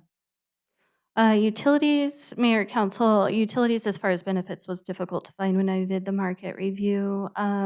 I can tell you that most municipalities pay more for the employee-only coverage versus other tiers, whereas we're doing like 90/10 for all tiers. So if you're thinking trend-wise, most municipalities pay more for the employee-only tier. However, being that Thatcher pays 100% of the premiums, we do kind of constantly hear complaints from employees about the 90/10 coverage. Because when I looked into it, some places that did 100% didn't do the 100% for the family. And when you compare us to other places, that's what you'll see. So the 90/10, what we have right now is beneficial to us right now because, I mean, there's got to be some give somewhere. Mayor, council, yes, the 90/10 is generous because, like I said, if you go look at trends with other municipalities, like I said, you see more of them paying the employee-only tier at a higher coverage versus the other tiers. But we do have a local employer paying 100%, and that's where we run into some issues. Yeah, because we don't have those examples tonight, and this one we have to make a decision on. So, Mayor, I'm sorry, but I have been made aware that Thatcher is looking at doing away with their 100%. So I don't want to use that as our only basis. Do you have any numbers where it's not just 100-0?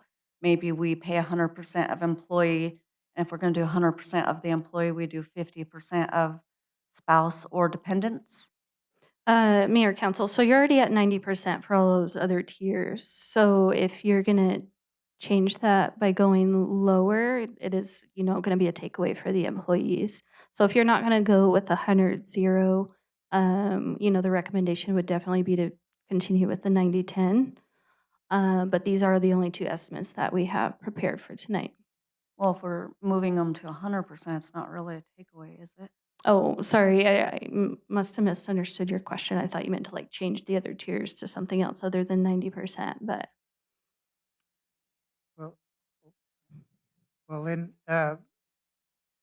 building up to this budget, I had heard some wanted maybe 100%. So that, with that in mind, I'm hoping you stick with 90/10. Mayor. I'll be making a motion for the 100-0. I brought it last year. The reasons are the same. I think it's kind of the next level of attract and retain the highest quality employees that we can. And I'm not that concerned about what Thatcher does. It's not so much a one-on-one competitive thing for me. I just think our employees are our most important asset. And the other thing that it does, from my perspective, is when you increase the insurance, for example, 3.3%, and then you do a 3% COLA, it's not unusual to just have your COLA pay for your health insurance increase. That's not an uncommon occurrence for an employee, a public employee. Or worst than that, if we have to say no to a COLA merit because of revenues or because of budget at some point, then that whatever the health insurance increases that year, which inevitably there will be one, will actually reduce employee take-home pay. So the 100-0 is, I think, just a fantastic way to safeguard against some of that. I think it's a huge draw. So I'll be making the motion for 100-0 when the time comes. Since we're stating, I want to state what I've written. I want to address the proposal to move the city from a 90-10 healthcare split to the city paying 100% of employee premiums. I'm going to focus strictly on the financial impact and the long-term consequences. Healthcare costs are one of the fastest rising expenses in every municipal budget. Premiums increase almost every year, often by 5 to 12%. When the city pays 100% of the premium, we have to absorb 100% of those increases permanently. It's not a one-time thing. Right now, with the 90-10 split, the city shares the cost with employees. Moving to 100% shifts the entire burden to the city budget, and that becomes a recurring, compounding expense every single year. So I looked this up and I wanted to know about it. So it said, let's use some conservative numbers. They took, if the city roughly pays $8,000 per year per employee for healthcare coverage, this isn't even counting in spouses. We have around 150 employees. That's about $1.2 million annually. That number's not up there. If premiums rise 8% next year, which is very typical, that's an additional $96,000 the city would have to absorb. Under the current 90-10 split, employees share that increase. Under a 100% city-paid model, the city absorbs it all. This is not a one-time cost. It compounds every year. Once we move to 100% city-paid healthcare, it becomes a permanent benefit. It cannot realistically be rolled back without major morale and retention issues. We've seen that before. We've been sued before. This means every future council is locked into this cost. We tie their hands, no matter how much premiums rise. We're not just voting on this year's budget, we're voting on every future budget. There's also a pay compression issue. When the city pays 100% healthcare premiums, the value of that benefit is the same for every single employee, regardless of position or skill level. That means an entry-level employee receives the same dollar benefit as a highly skilled, hard-to-replace employee. This compresses the value of compensation and makes it harder to maintain fair pay differences. It also creates pressure from employees and other departments to increase wages to rebalance the compensation structure, which we've heard that. This is going up. We're only giving them this much of a COLA. They're not really getting a raise. When a city pays 100% of healthcare premiums, it attracts applicants who are motivated primarily by benefits rather than job fit or skill. That sounds positive, but it often leads to higher turnover and higher long-term costs. Yes, our employees deserve the best. Meanwhile, skilled employees, especially in utilities, public safety, and technical roles, are more influenced by competitive wages than full healthcare coverage. If we commit to paying 100% of premiums, future councils will have less room for wage increases, COLAs, or even market adjustments. Healthcare inflation will eat up the budget space that would normally go towards pay improvements. We've been moved to a 49% chance of a recession, and that's based upon the weak job market, and that's based on increasing oil prices. So we go into a recession, we're at 100-0, we're stuck with that. The city has to pay that. Guess what starts to happen? Our budget goes down, we start to pull money, we have to look at layoffs because realistically, we can't pull that back. So if the goal is to support employees, I think there's more financially responsible options. We can increase their contribution slightly to their retirement or slightly to the healthcare, maybe a 95-10 or a 95-5. Offer a wellness incentive or provide a fixed dollar increase instead of an open-ended percentage. These options would help our employees without creating a permanent compounding city cost that the city cannot control. This isn't controllable. For these reasons, moving to 100% city-paid healthcare coverage is not fiscally appropriate. I strongly recommend we maintain the current cost-sharing structure or consider smaller, especially when we're asking residents to pay higher property taxes, higher utility costs, but we want to give out raises. So we're asking our citizens to pay more. Will we give out more? But we're not proposing any cuts.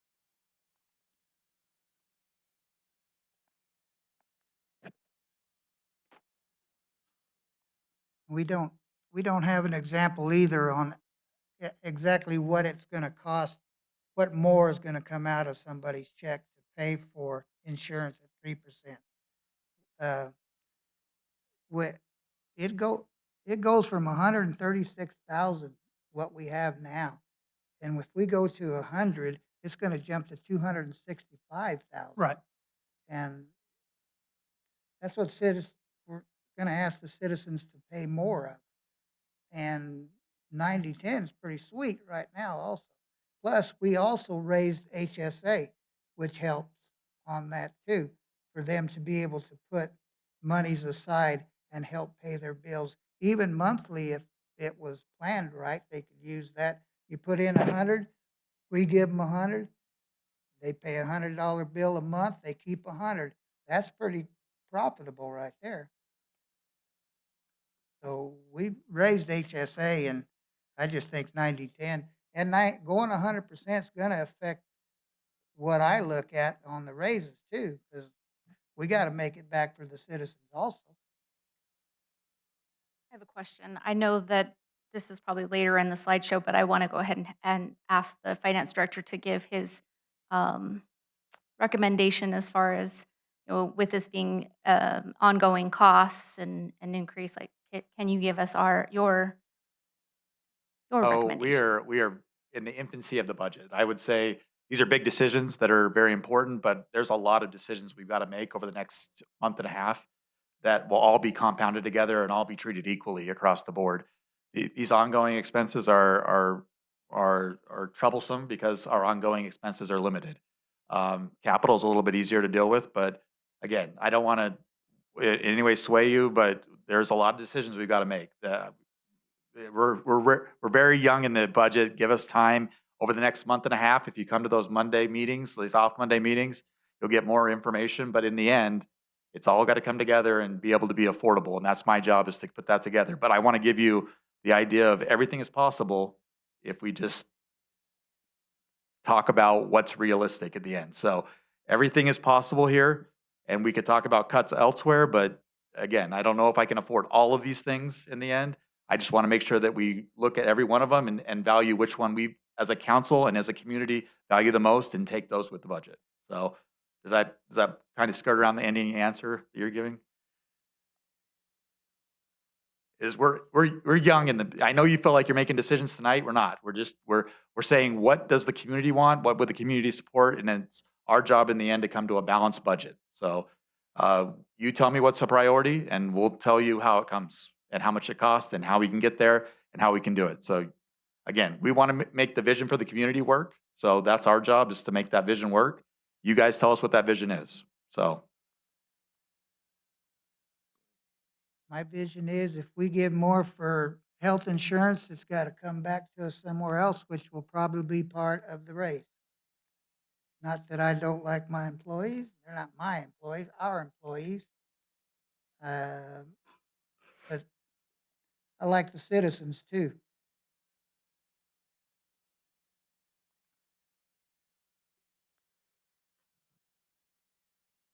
Mayor, council, any more questions before I move on to the next topic? Okay. Volunteer firefighter benefits. So we've got a few requests. These are based on needing to recruit and retain firefighters. The first request is that volunteer firefighters be included in the education assistance benefit. I did put a little description as far as what the education assistance benefit is. This policy supports employees in pursuing job-related education and professional development by reimbursing eligible academic costs of up to $5,250 per fiscal year. So typically, regular full-time employees who have completed 1 year of service and maintain satisfactory performance may apply for the assistance with approved courses, degrees, or certifications. Participation requires prior approval, successful course completion, and adherence to repayment obligations if employment ends within 24 months of reimbursement. So the pros of doing this is that it can be a retention and recruitment tool. We have had some trouble recruiting volunteer firefighters lately.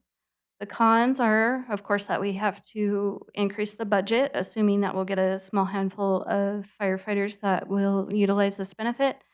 And the other con is, this policy, typically employees are expected to, the city's gonna get a direct benefit from the education that the employee receives, whereas that's not gonna be the case with the firefighters.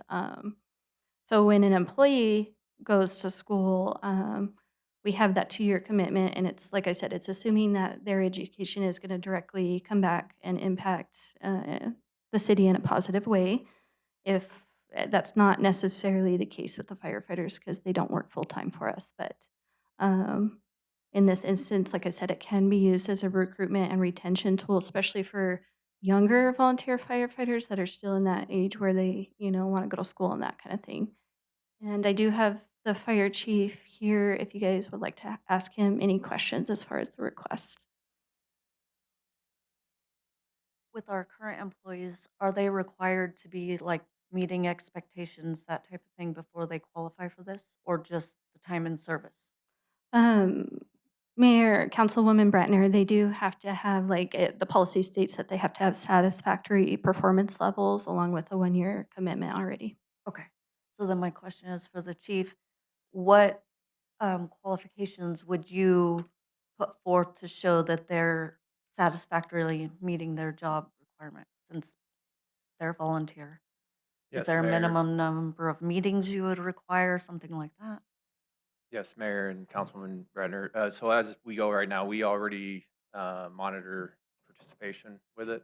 So with the 2 benefit packages that we're coming up with tonight, it's going to require a 75% participation throughout either practices, trainings, fire calls, and that. So we already track it for the benefits that they are already currently And if it has to relate to their job, would that be just fire, or could that be something like EMT services for them? My goal wasn't necessarily relating to the job. So when we look at what we've done in the last year, we decreased the age from 21 to 18. Okay, so at 18 years old, what's the big benefit to getting on the fire department for most people? It was health benefits. They get to join in on the city's health benefits. Well, at 18 years old, you're still on your parents' benefits till you're 26. So my goal was to give a benefit that maybe the kids that are getting out of high school and that are going to be sticking around here going to EA to help them go through college, regardless of what they're going to college for, but they're helping us out by keeping our volunteer system going. And the 2 years would still apply to them also with the repayment period? That would be something we'd have to discuss. I mean, the college here is a 2-year program. If they go into online stuff, the idea would hopefully be you'd get more than 2 to 4 years out of them. They get their degree in something. Maybe they're working for Freeport. Maybe they come work for the city doing something else. But we help them help the community and help the kids get through school. Thank you. And you said 2-year commitment and 75% attendance? Yes, Mayor and Vice Mayor Lopez. That's what the attendance requirement would be to get the tuition reimbursement And to keep it. to- And to keep the benefit, 75% Correct. attendance, Correct. which the chief will monitor. I monitor it as it is right now. So I do quarterly monitoring and try to keep people in line. Okay, chief. Anybody else?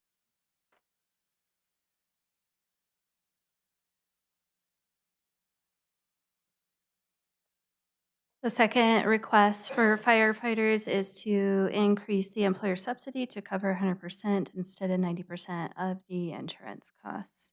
Once again, this can serve as a retention and recruitment tool, and that's a pro. Cons are that we would expect some additional firefighters to switch over to our insurance, possibly elect the family coverage, and we're estimating that that'll cost about $45,000. Any questions on that? So Danielle, is there any issues with with the Ragged and us having some employees on 100% and some on 90 if we kept the others on 90? Mayor, Councilwoman Flores, so as long as we're doing it in a consistent manner and putting it in policy. And so like in this instance, if we were to approve this, we'd be designating a whole group of employees that are in a certain category because they're a volunteer firefighter. We're okay. Just can't do it on a per employee type basis, if that makes sense.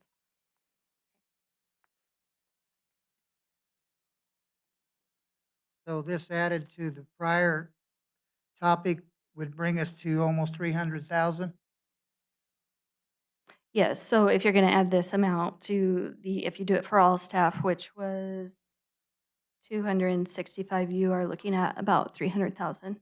Yep. Just to clarify, we're at 100 and something thousand either way. So it's not a $300,000 increase, it's a 200 and something $1,000 increase. Oh, I got my math wrong. No. No, you Kind, have it not, right. not completely. Okay. Right, because it's 44,000 right here. She didn't add that to You the didn't add this. 230. Right, but we have a $130,000 100,000. increase even if we stay 90. Right, but a 300,000 if we go to 100, that's what he said. Not 300,000 more increase, just up to 300,000. Minus the 136 that you already Right, have. so a 200 and if you stick something to the $1,000 90/10. increase. But that's just the increase. That's not the overall total healthcare that we would pay annually. Right, so our estimates on this slide are just, because this is just the increase. Like, it's obviously not how much we pay for the employees' insurance. It's just the 3.5% increase for the 90/10 coverage is that 136,000. Do you have that number so we could consider that number? Thank you. Yes, it's $2.8 million is what we currently pay for insurance. And that would increase to what per year? If we did an average of 8% increase? Because it's So- not going to be 3.3 every year, correct? That's just for this next year? Yeah, Yes. so the 2.8 million, you would add the 136,000 and it would become 2.93 is what it would do. Okay. Am I understanding Yes. your question? Really? Okay. And that amount, we have no say. That is what's going up. Right. So Correct. You're part of a trust. on this, You we to- have a say. Yeah. Mayor, Council, is there any other questions before we move on? Oh, I'm sorry. I did have one. Was that 2.93 including these? Did that already include what we pay for the firefighters too right now? Or is that just all employees? So yeah, you're right. Then it would be an additional $45,000 or $44,600. Okay. So it's over 3 million that we're currently paying right now. Okay, that's for everybody, firefighters, everybody. Okay, thank you. All right, our next agenda item is Mayor. on-call. Sorry, there's one more question. Oh, sorry. I was just curious if that insurance also required the 75% participation. That is what we're currently at right now. Sorry, Mayor, Councilman McGoy. Right now is in our bylaws, or the way it's been stated, is that people collecting city benefits need to be at that, I believe, 70% overall participation right now. 70 or 75? It's 70% right now. And so, just to clarify, the idea and the thought process behind this 100% benefit is we have a lot of city employees that maybe be able to participate and volunteer maybe during that city hours and that, where we lack a little bit from people working in jobs that they can't get away from. But right now, there's no real benefit for somebody working in the water department to get on to volunteer in the fire department, because we're getting the same benefit as it is. So it's the thought process of, if we can increase up to 100%, then it might lose some of the other city employees, maybe help out and volunteer for it.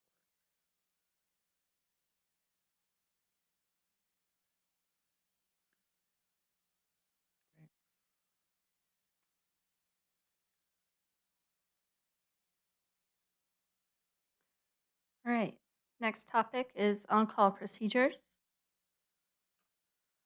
The current policy states that employees are compensated at time and a half for all callback hours worked while on call, including during special events, regular on-call shifts, and holiday on-call assignments. We have 2 requests to consider. The first is to pay double time for on-call hours worked during the holidays, and the second is to pay on-call hours for, double time for all on-call hours worked with an estimated cost of $14,000. When we had discussions with the management team, there were some concerns with request 2 and the fact that there might be some complaints as far as paying time and a half for regular overtime versus when you get called back in and you're making more for overtime because it's a callback. But other than that, I'll open it up to discussion. So I just want to point out that I had brought these requests up last budget cycle and then again to talk about it this budget cycle. I do want to just say that I think for me, looking at the market adjustment, I didn't realize that that would also be part of this year's budget discussion. And so I do want to focus more on the market adjustment. And so maybe not consider this and, focus more on the market adjustment. Can we hear Mr. Henry's opinion on this, please? Sure. Lynn. Mr. Mayor and Council, as what Danielle said, there's going to be some difference when you have different people called out, whether it's callback or whether it's scheduled overtime. That's my concern, is you got somebody doing the same job. One of them's getting double time, one of them's getting time and a half. I would prefer that it just either stay all time and a half or all double time, just keep it consistent. And while we're not kind of mix and matching and run into issues with certain people getting other compensation. And I've explained this to certain council members too, that when you're on call, you also get paid either an hour of regular time to carry the phone that day or 2 hours on the weekends of just regular pay just to have the phone. And then when you're called out, you get a minimum 2-hour call out, whether it's 15 minutes, 20 minutes, an hour, you get paid 2 hours to do that call out. So in a sense, they're getting more than time and a half already for on-call callback time. And if we had somebody that was, say, getting a double time, they could essentially be making more than a supervisor, could they not? It depends on how many times they get called out and make double time, correct? And would there be an issue at that point? Because some departments can't have on-call. So Exactly. now you've got departments that are getting upset because this department gets it, this department doesn't. Yeah, there could be some issue. I really feel like we should keep the policy the way it is, my personal opinion, but that's, if we are going to do an increase to overtime, make it across the board. Don't make it time and make it double time for all overtime, or just not keep it at time and a half. Thank you. I just have one more comment with that. I looked it up because I'm going to research everything to death. APS, SRP, Tucson, Mesa, Thatcher, Graham County, and City of Safford all pay time and a half. And so I just wanted to see if anybody out there paid double time. And it said that no, we would not. This would be just City of Safford. So this would put us way, way, way over there. It said it would put us out of alignment with industry standards, and it would create a permanent financial and compensation issue for the city. So I didn't want to do that one. I think that it would cause too much issues. And we just recently made an adjustment to where if they're ill or take vacation and they get asked to help out, they still, even though they don't have 40 hours, they still get that time. That was a little benefit that we added here recently too, to make it better. Mayor, Council, that's correct. That's our special events pay premium.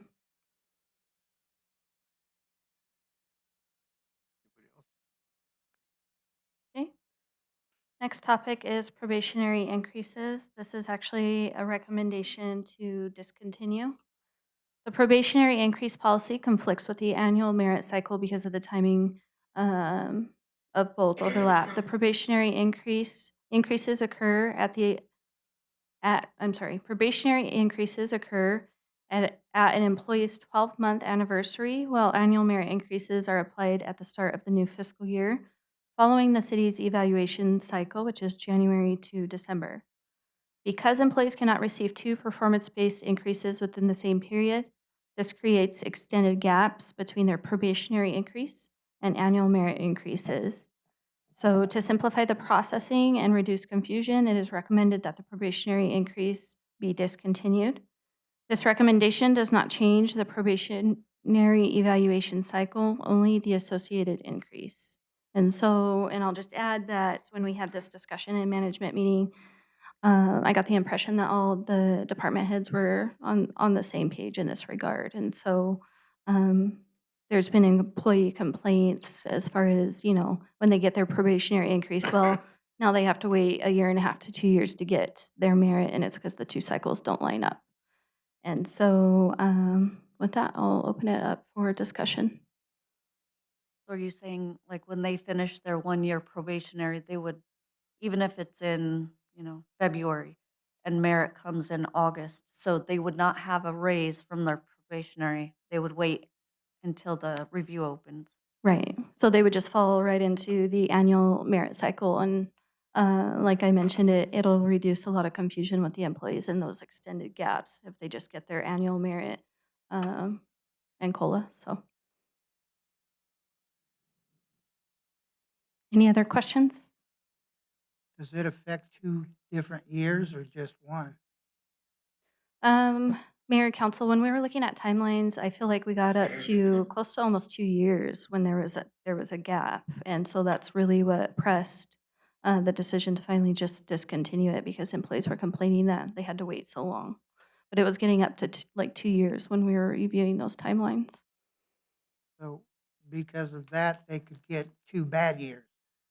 Yes. Next topic for discussion is STEP programs. So as a reminder, the resolution passed for the STEP programs built into the comp plan reads as follows. The City Council shall, as part of their approval of the city's overall comp plan, take affirmative action to approve the following subcomponents to the comp plan annually. First, we have our sworn police officer STEP program. This program reads as follows. For the first 10 years of a sworn police officer's career, the employee will be placed in a STEP program. The STEP program entails a 6% increase every 2 years, expediting the employee through the pay range up until they reach 10 years of service. For the apprentice lineman STEP program, for the first 4 years of an apprentice lineman's career, the employee will be placed in a STEP program. The STEP program entails an increase equal to the difference between the base wage of the journey level lineman and the base wage of the apprentice lineman divided by 4. With that, I'll open it up for discussion. So no changes to that is what you're saying? Mayor, Councilwoman Brantner, so you guys have to take action on either approving this or not approving this each year. Okay, so we currently have it, we're just reapproving. Correct. Okay. Do we have to prove it each year, or each year it's brought up? Because it's already got time on it already, 10 years. And then the apprentice, they have it already. So if it's not brought up every year, we don't have to talk about it. Mayor, Vice Mayor, so since we've passed the comp plan and that was written into the resolution, it has been brought back every single year. And until that policy or that resolution is changed, it will be brought back for council's approval or not approval. Okay, that's understandable there. But is everybody happy with the way it is, the departments? Mayor, Vice Mayor, so in having discussions with the department heads, they would like to keep these STEP programs as they are. There it is. Any other questions? Okay, the next topic is police differentials. Currently, sworn police officers are eligible for a 5% differential for obtaining any of the following critical skills: phlebotomy certification, verbal and written fluent Spanish language skills, a bachelor's degree related to their field of work, the school resource officer designation, EMT certification, and the firearms instructor certification. The critical skill-based differential is limited to a max of 10%, so they can get up to 2 of these, And there are 2 new differential requests, and I'll go ahead and invite the chief up to discuss those requests.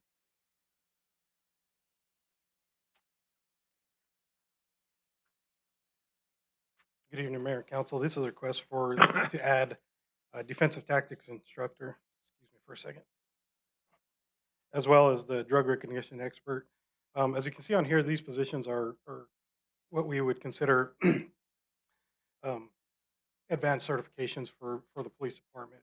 They require additional training, time commitments, as well as basically these are some hard classes. If you know anything about the drug recognition as well as defensive tactics, they're highly specialized positions. Without reiterating that, but they're critically operational to us. A defensive tactics instructor is a person that provides ongoing training post academy. So as we see in the world today, you know, police officers are constantly just evaluated on how they handle the situation, defensive tactics wise, firearms wise, things like that. These are added to our critical skills because it is important, it's high liability. Again, one of these lawsuits can go through the roof in the amount of liability costs that it can just in litigation. So our defensive tactics instructors have to go to, again, advanced training to obtain certification. DRE instructors, it's a super hard class for these guys. They are recognized through the court system as experts in drug recognition. We use this for our DUIs, serious collisions, things like that. Again, these are high risk areas for the police department and the city as a whole. These kind of mitigate our liability by having these people certified in these areas in order to continued education. With the defensive tactics instructors, it's post academy, so you get your defensive tactics when you go to the academy, and that's all that you're given. We actually have defensive tactics instructor in house that gives us additional training. Not only that, but we also have use of force reports that we have to evaluate after every use of force, not just in serious use of force, but every use of force. Anything that we see that rises to the level of going to a defensive tactics instructor, they have to evaluate it based on best practices, current case law, as well as any kind of litigation that's happened with these types of uses of force. Again, we've talked about, just here and tonight, we talked about the in-house training aspect of that. Rather than trying to send everybody in our department to training, if we have we currently do have a defensive tactics instructor in-house. He provides a training in-house for all of our employees, all our sworn employees, excuse me. These are skill-based positions. Again, the certification for these is, takes weeks to get the certification, and it's an ongoing certification that you have to maintain for both positions as well as the DRE. With the DRE certifications, it actually opens the department up for greater grant opportunities through the Arizona Department of, GOHS, what I call it, Governor's Office of Highway Safety. So, these, without giving you an exact number, these have small financial impact to the police department as well as to the budget overall. So I'll take questions. I'm glad to see that you're implementing this because when I was an officer too, it was just hard to get people to go to DRE school because of how complicated it is. So this will give an incentive for them to be able to help your department out. Yeah, and just for sure, a little housekeeping, and just in case a question asked, we do maintain the number of people based on the availability of the people. That we don't just send somebody just because they want to go. They have to have the capability to pass the class for one. They have to have the ability to teach it to other officers, and it's based on need as well. So. I was surprised to see, that DRE expert just what all they actually do. They have to be, they have to be a very highly educated fella. Yeah, one of the reasons, excuse me, Mayor and Council, is that with the legalization of marijuana, trying to get a DUI prosecution for marijuana is getting more complicated. We get a DRE to do an evaluation, and that almost goes away. Not always, but a lot of times will go away. And again, we brought them out on serious collisions, things like that, just to make sure we're doing the best job we can with these investigations. So it looks like a couple of these, any of the officers could do like the phlebotomy and the Spanish, but these look like they're more specific where you would have more input on who can and can't do this program or these two programs? Well, just kind of a point of emphasis is that I don't think anybody can just speak Spanish, honestly, or draw blood. They're all highly specialized, but these are, I'll give you that, they're probably a level above because of the Mm, training and certifications that are sorry, required. that didn't come out right. Yeah. Any officer can choose to do that, is what I meant. Like, it's not something you can say, okay, only you and you can do phlebotomy. I just meant that they have the opportunity, any of the officers have the opportunity to do phlebotomy, Spanish, these other differentials, but it seems as if these two are more designated by you. Correct. Okay, Yeah. that's what I was Yeah, saying. correct. And you, we'd had a problem when this came up a couple years ago on the certification and who maintains to make sure they are certified, not just in-house, because, I mean, speaking Spanish, you got to know more than just order a green chili burro. It's got to be like court level Spanish, for example, is what I was told. And so some of these others, I'm hoping you're staying on top of it and keeping the certification, or, yeah, the certification, plus the, Just to speak to that point real quick, certifications have expirations where you have to recertify, Mhm. and we have to maintain those records with HR. and the DRE, because you're after a command trailer, so I see that in there and being vital to that trailer when you have it set up somewhere to help you with that also. I would think. It'll all help out, yes, sir. Yeah, and I'm still, maybe you'll come back someday and tell us how that little crime scene layout is working too. Update us on that one. Okay, we can do that. Thank you, Chief. Yes, sir. Thank you.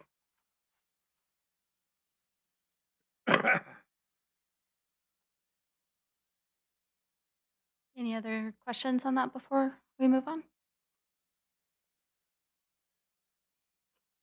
All right, so we're at the end of reviewing all the topics that needed discussion, and we have a table here that shows the ongoing wages for, or I'm sorry, the ongoing expenses for wages and benefits. And so I'd like to open up this for discussion. So in the first column, you have our total market costs, which, as I reviewed previously, includes COLA and merit, and that's $1 million spend.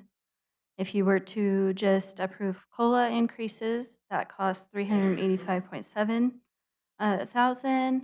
Merit increases alone cost 131.3 thousand.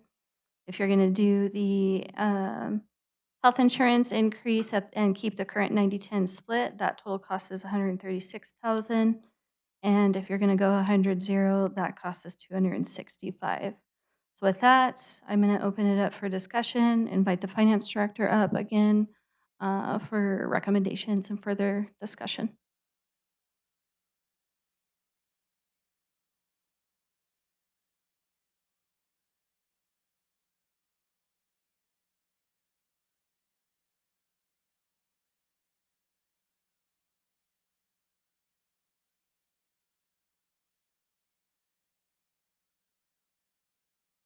If there's no discussion, we can go straight into voting on all of the individual items, and I'll refer to the clerk for that process. Mayor, are we fine to proceed with the reading off of each item for votes? There's a question.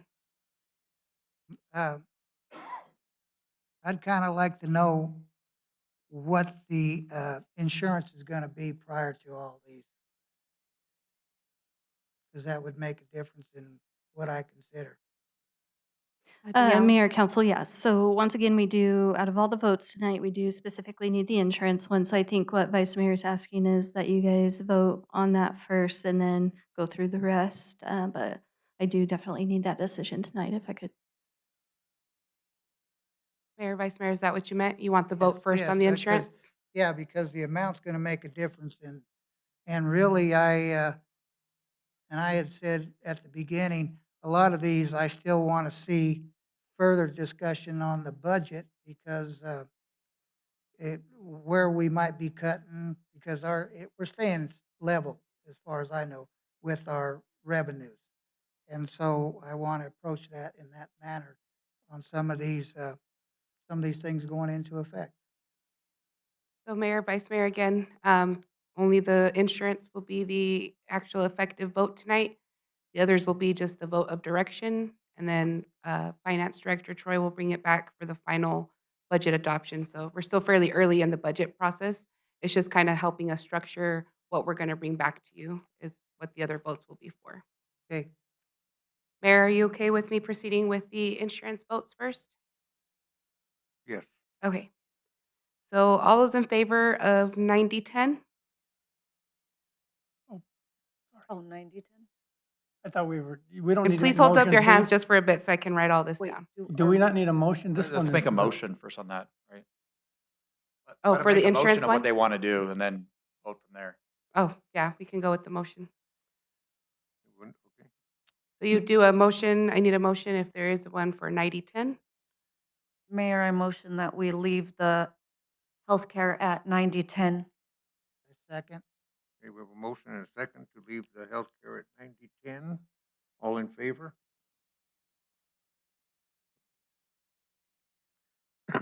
Mayor, I move that we. Oh, we got to have approve- an opposed, Oh, I'm sorry. sorry. Yeah, we need an All opposed. opposed?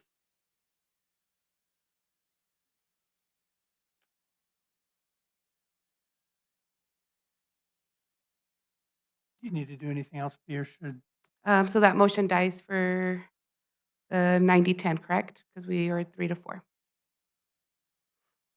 So then we would proceed with the motion for 100-0. Mayor, I move that we approve the employer-paid subsidies for health insurance to 100%. Second. Okay, we have a motion and a second to approve the employee benefits 100%.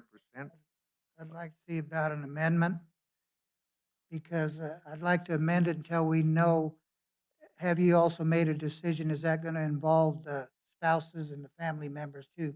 Are you going 100%? The way it was presented across the board, yes. Do I need to make another motion? Bill, would you please advise if Mr. Hemphill needs to make another motion? I would like the amendment. Whatever, he can decide. I don't know if he intended to include it, he should state that. If he did not, then the vice mayor can have an amendment to add it or subtract it. So the original motion maker needs to articulate what he wants. Councilman Hemphill, if that's what Yes, you wanted. yes, I'll clarify that I'm making a motion for there to be 100% employer-paid subsidies across the board, all plans. Individual employee, employee plus spouse, employee you- plus Give children. a plan option. What else is there? Family, employee plus children, employee Right. plus spouse, and employee only. Yeah, all of it. Councilwoman Flores is your, Second. Okay, we have a motion and a second to do 100% for the entire family. for in all fa- plans. All plans. All in favor? Opposed?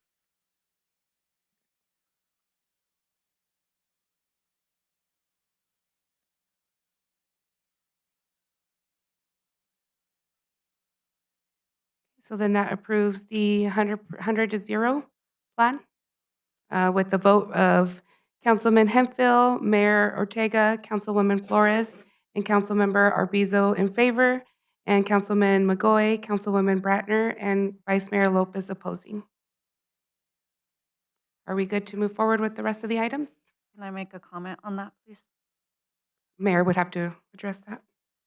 I voted no on the budget-related items, and I want to clearly explain why. Has nothing to do with employees. Our financial books have not been reconciled since July of last year. That means we do not have accurate fund balances, we do not know our true cash position, and we cannot verify whether the proposed budget is balanced or financially responsible. Arizona law requires us to adopt a balanced budget and to stay within our expenditure limitations. Without reconciled financials, we cannot confirm either of those requirements. Approving a budget under these conditions would be irresponsible and potentially putting the city at risk. This is not about personality or politics. This is about basic financial accountability. We just passed something that we don't know if we have the money for. No business, no household, and certainly no city should be making major financial decisions without accurate numbers. Until we have reconciled financial statements and a clear picture of where we actually stand, I cannot in good conscience vote yes on any part of this budget. My responsibility is to the residents and to the long-term financial health of the city. And that means refusing to approve a budget built on outdated or incomplete information.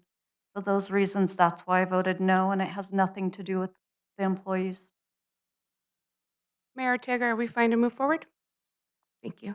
So the next one will be for the 2026 market review adjustments. Danielle, would you like me to give those in all staff, utilities, and council all separate? Yes, please. Thank you. So for the 2026 market review adjustments, all those in favor of all staff? I'm sorry, Mayor, can I ask for a clarification? Before I vote on the market review adjustments, would like to see something else. So I would like to table at least the market review adjustments. Do we have a motion to table? Yes, I have motion that we table that. Mayor, can I add that it would be hard to vote on the COLA or the merit separately either, because the first one that we're tabling would include the COLA and merit if we passed it. Correct. So we kind of need to table all of them. If I could suggest a date, March 30th, we planned on talking, March 30th. So March 30th is, we would be talking about this. It was in the calendar, so it was just a market review. There's not really much to review on the COLA merit, but it's just a market review. That'll take probably at least a good 3 hours. So, And Mayor, one more comment, and B, if I'm out of line, let me know. I appreciate what Councilwoman Brantner said in her remarks about the budget.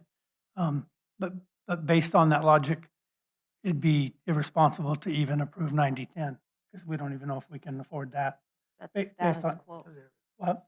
That's just status Right, quo. right, We but- can pass a basic budget based on last year's numbers, and we had enough Right, for last year. right. We don't know anything further than that, so no, it wouldn't be.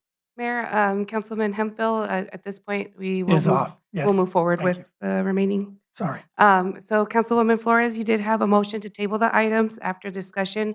Would you like to reconsider your motion to include all the items? Please, yes, include all of those 3 items. So your motion would include to table the 2026 market review, the cost of living adjustments, and the annual merit increases. Is that correct? Yes, And how about the additional Christmas bonuses, the volunteer fire department benefits, on-call procedures, probationary increases, step programs, or police differentials? I motion that we include the Christmas bonus. We want to include the Christmas bonuses along with the, Oh, we do them separately that way if anybody wants something different. So I'm saying yes, let's include the Christmas bonuses. okay, so we have a motion to table all of the 2026 market review, cost of living adjustments, annual merit increases, and the Christmas bonuses. Correct? No, I want to motion that we include it into the budget. Sorry. Okay, I should have so been clear. we're not tabling Christmas bonuses? No, we're not tabling Okay. the Christmas bonuses. Sorry, I apologize. All right, so then we have a motion to table 2026 market review, cost of living adjustments, and the annual merit increases. Is that correct motion? Yes. Second. Okay, we have a motion and a second. I kind of thought the only action item we had was on the insurance. So these others are action items too, or direction? Mayor and Vice Mayor Lopez, again, it is just a vote of direction. Okay, so So if Councilwoman Flores is tabling the item, then there will be no direction given on the market review, the COLA, or the annual merit raises until March 30th. okay, so we don't just nod our head like in the past. We actually gonna raise our hand.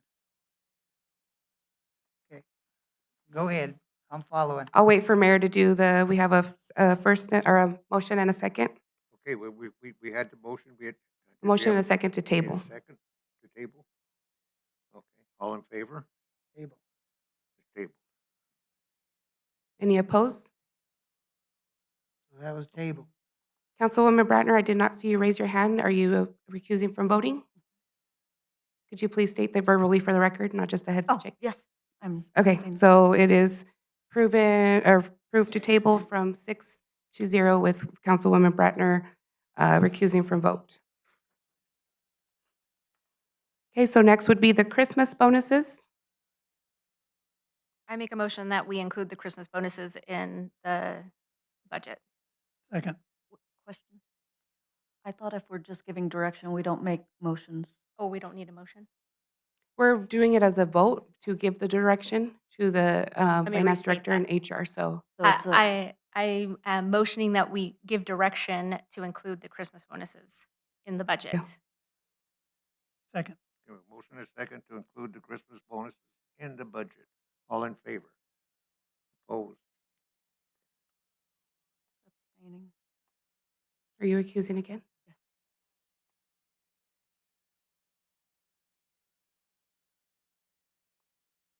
Next would be the on-call procedures. Mayor, I make a motion that we do not move forward with double time pay in the on-call procedures. Second. We have a motion and a second to not approve the on-call procedures. Double time. Wait, we need to adjust that to just a direction, not a. As a direction to not include that in the budget, please. All right. Okay, all in favor? Opposed? Mayor, Council, I want to make sure we don't skip the voluntary fire department benefits. If we could go back to that one. Sure. So next would be the voluntary fire department benefits. Mayor, I move that we approve direction for approval of the voluntary fire department benefits. Second. We have a motion and a second to approve the direction for the volunteer fire department benefits. All in favor? Opposed? Councilwoman Browner, are you recusing again? Yes. I have a point of order there. So really all we're asking there is for the tuition reimbursement, right? Because the 100% is covered under the other resolution we did? Okay. Okay, next would be the probationary increases. Mayor, I move that we take the staff's recommendation and give them direction to change that probationary increase. You want it included? So the recommendation there is to discontinue those probationary increases, which will, I'll bring back the policy to actually take that out of the policy. Second. We have a motion and a second to not approve the probation. To discontinue the probationary increases. All in favor? Opposed? Councilwoman Browner, are you recusing again? Yes. Next would be the STEP programs. I was under the impression they liked it like it was across the board. So then Mayor. the, Mayor, Council, that is correct. The police department and the electric department do want to keep the current programs as is. so then the motion, if there is one, would be to keep the STEP programs as is and include it in the Mayor, I budget. move that we approve direction to retain the STEP programs as they exist. Second. We have a motion and a second to approve the STEP programs As as is. stated. All in favor?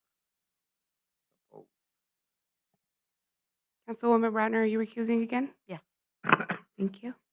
And the last one will be the police differentials. Mayor, I move that we approve, To include? recommendation from council to approve the two new police differentials. We have a motion and a second to approve the police differentials. All in favor? Opposed? Councilwoman Browner, are you recusing again? Yes, I am. Thank you. And that includes all, or that concludes all of the items. Thank you. Mayor, I have one comment. I just want to say thank you to Danielle and Troy. I know it's a lot of work and a lot of time and effort that goes into that, and I really appreciate that. Thank you. Much appreciated. Mayor, before we move forward, I'd like a point of order to see if you would approve a quick 5-minute break. Okay. 5-minute break. All in favor? Opposed? All right, we'll go on a break. Let's do it.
Where are we at?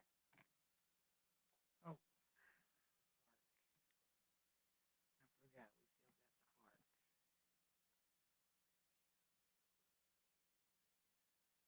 Okay, then we'll go ahead and get started again. We're on number 9, it's the resolutions.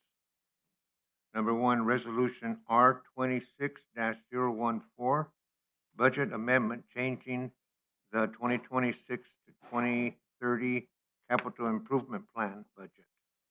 Troy? Mayor and council, this is your finance director, Troy Bingham. I have resolution R 26014 budget amendment changing the fiscal year 26 through 2030 capital improvement plan budget. This item may feel like it's the cart before the horse.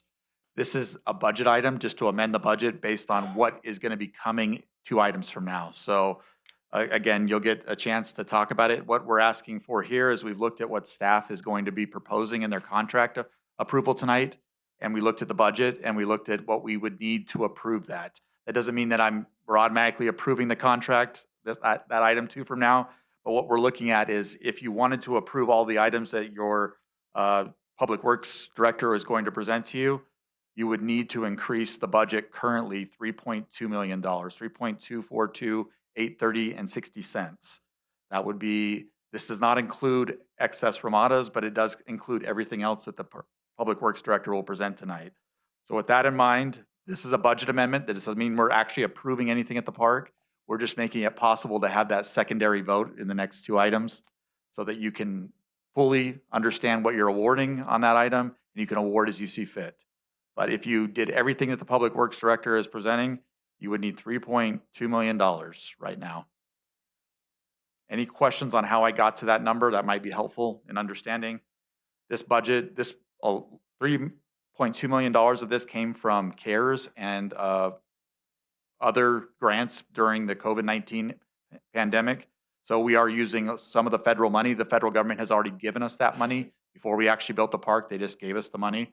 So we have the expectation to spend this $3.2 million on the park. There is no local match required to that. But as we went through this, I think when I started 2.5 years ago, it was approved to go for all 3 phases. At one time, the park was broken up into 3 different phases. So we did approve to move forward on that. So with that in mind, we've now got the major contractor bid in, and with that and all of the contingencies, there's a lot of contingencies the Public Works Director is going to talk about. The soil back there where you're building this park is detrimental sometimes. So I would highly suggest that we contemplate contingencies. That's why I'm asking for you to approve a resolution of $3.2 million. Does that help anybody? The total park budget would be $11.8 million, $11.888,457.60. Mayor, I thought 7.1 million came from the CARES Act, not the 3.2. No, it's only $3.2 million. So there's a lot of general fund dollars that were used to pay for this park.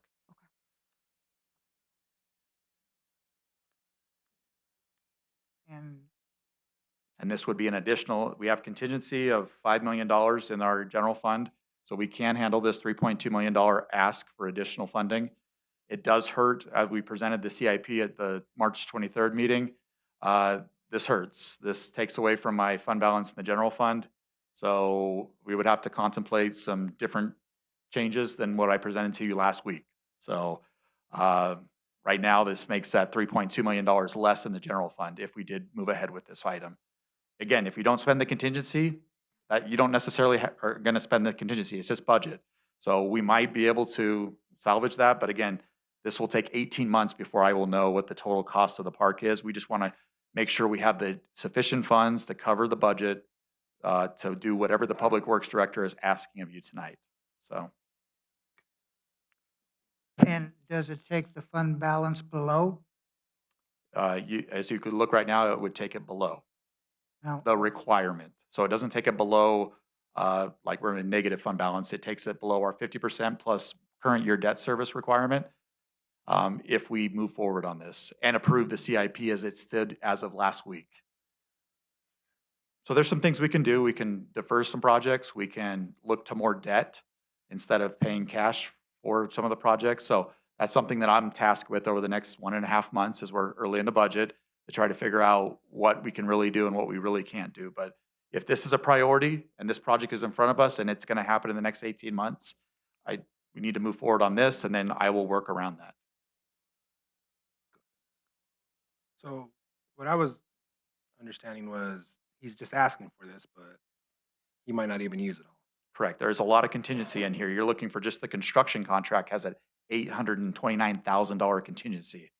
But again, you have to know what you're building on back there to know that you might end up using $829,000. So that 10% contingency we always typically put on our contracts, it might be used on this contract. It didn't get used on the sewer portion of it, but again, the sewer contract went higher than what we initially awarded it because of soil conditions. Like there's a lot of projects in this whole thing that could be done in-house, stuff like that, where we can save money. Correct. So I want to be very clear that they've done a lot to try to keep the project budget as low as possible. They've taken out unnecessary ramadas or ramadas that wouldn't be detrimental to the project. There is still ramadas in the project budget. There's still going to be ramadas around the pickleball court. I'm talking to things that the public works director probably needs to speak to. But they're taking stuff out, and that only the stuff you see in this budget is what we would have approved. So if we had savings from contingency, we could possibly put back some of those ramadas. So, but again, we're trying to be the most conservative possible. There will be ramadas in there. I think they're at the key places. The amphitheater's in here. The restrooms are in here. All of the utility work on site is in here. We brought it all together and said, what's it going to be out the door? $11.8 million, 11.9 if you round right. So, sorry. Now I told Lance he didn't have to speak, but now he's going to come up again. Clarify when I get to my item, I am proposing that we can do a complete project. The ramadas will be built. I'm proposing we build them in contingency with our in-house staff. So when I get to that item, I'll explain that. But this budget item is to get the full complete park as we want it. The full complete park, and then you're gonna possibly build some of the ramadas yourself. But you need the Within this budget money. Within this budget. Within Yep. this budget. Don't want to leave nothing out.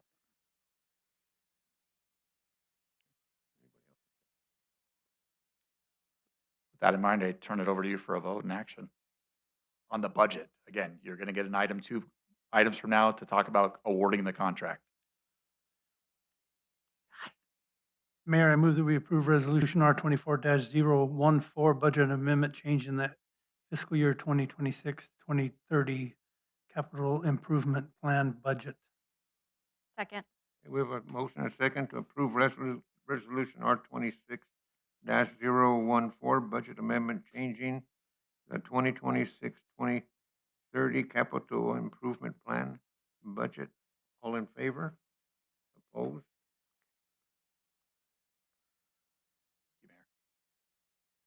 This approves resolution number R26-014, a resolution of the Mayor and City Council of City of Safford, Graham County, Arizona, adopting a change to the fiscal year 2026 capital improvement plan for the Park Department. Thank you. Then we'll move on to item number 2, resolution R26-015, staff position policy.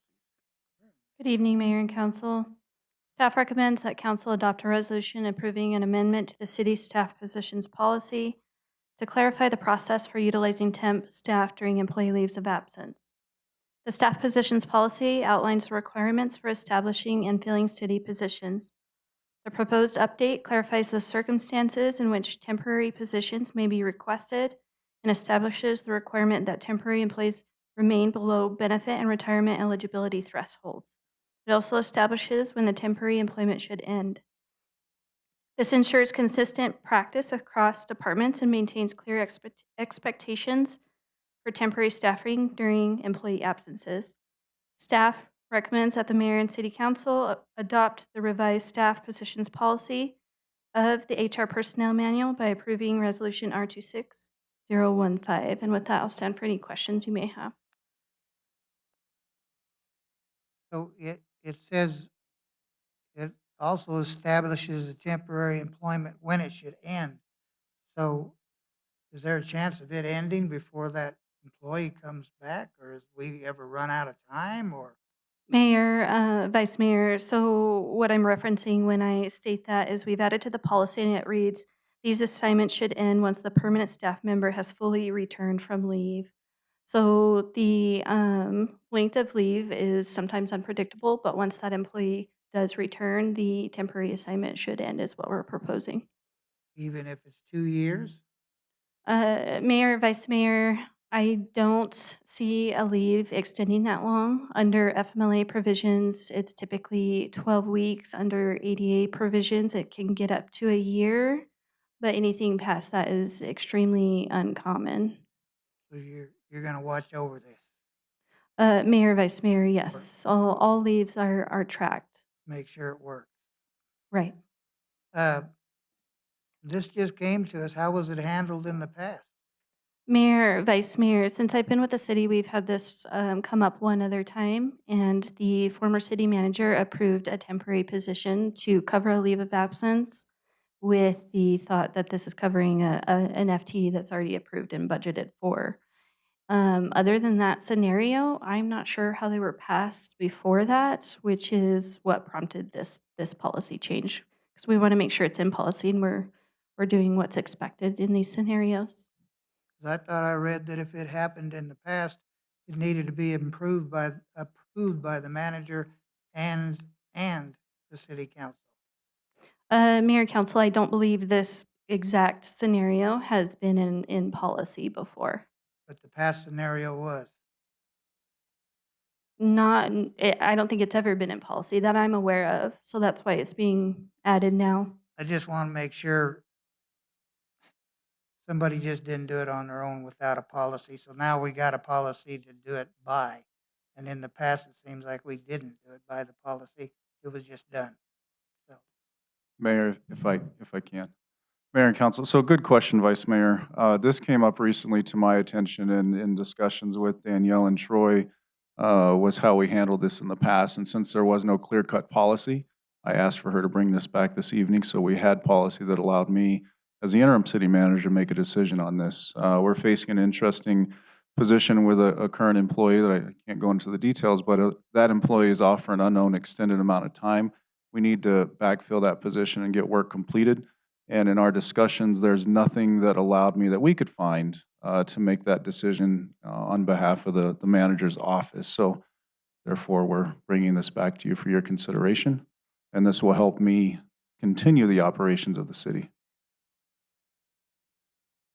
Are we not limited on how long they can work as a temporary employee before they're considered permanent with the amount of hours or pay they receive?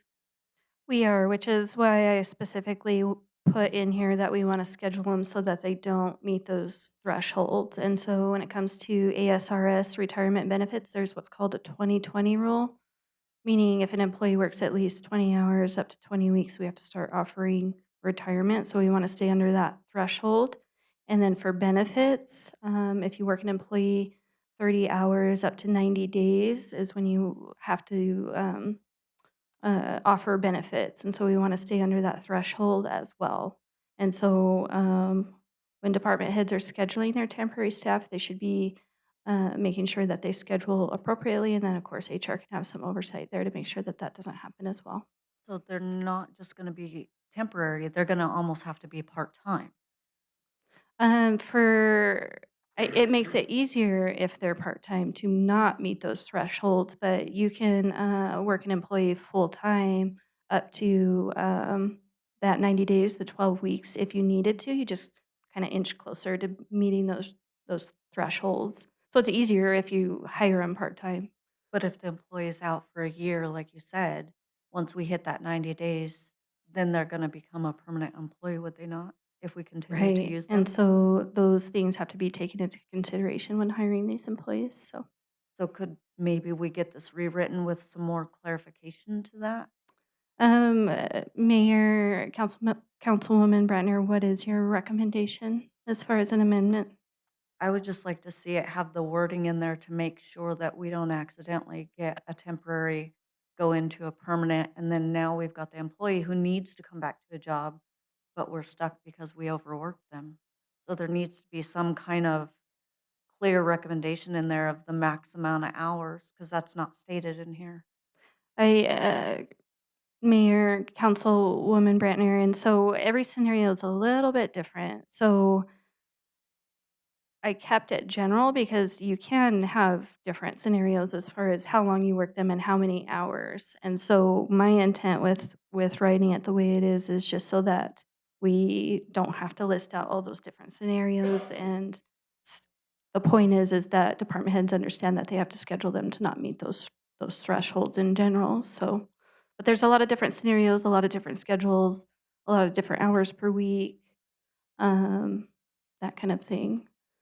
So, Is there anything in the policy that could stop us from that situation happening? Any wording that you could put in there to prevent that? I've put temporary employees should not be scheduled in a way or should be scheduled in a way that prevents them from reaching benefit or retirement eligibility thresholds. Okay. So it's kind of like a blanket statement to cover all those different scenarios is what I was going for. Okay. Because I know we have to protect the employee's job, so I want to make sure that they're still protected while we're having this temporary person too. Right, and so Mayor, Councilwoman Brantner, so when an employee is on these leave of absences, typically they're under FMLA or ADA provisions and they are protected. So you want to clean it up so you don't have this confusion no more.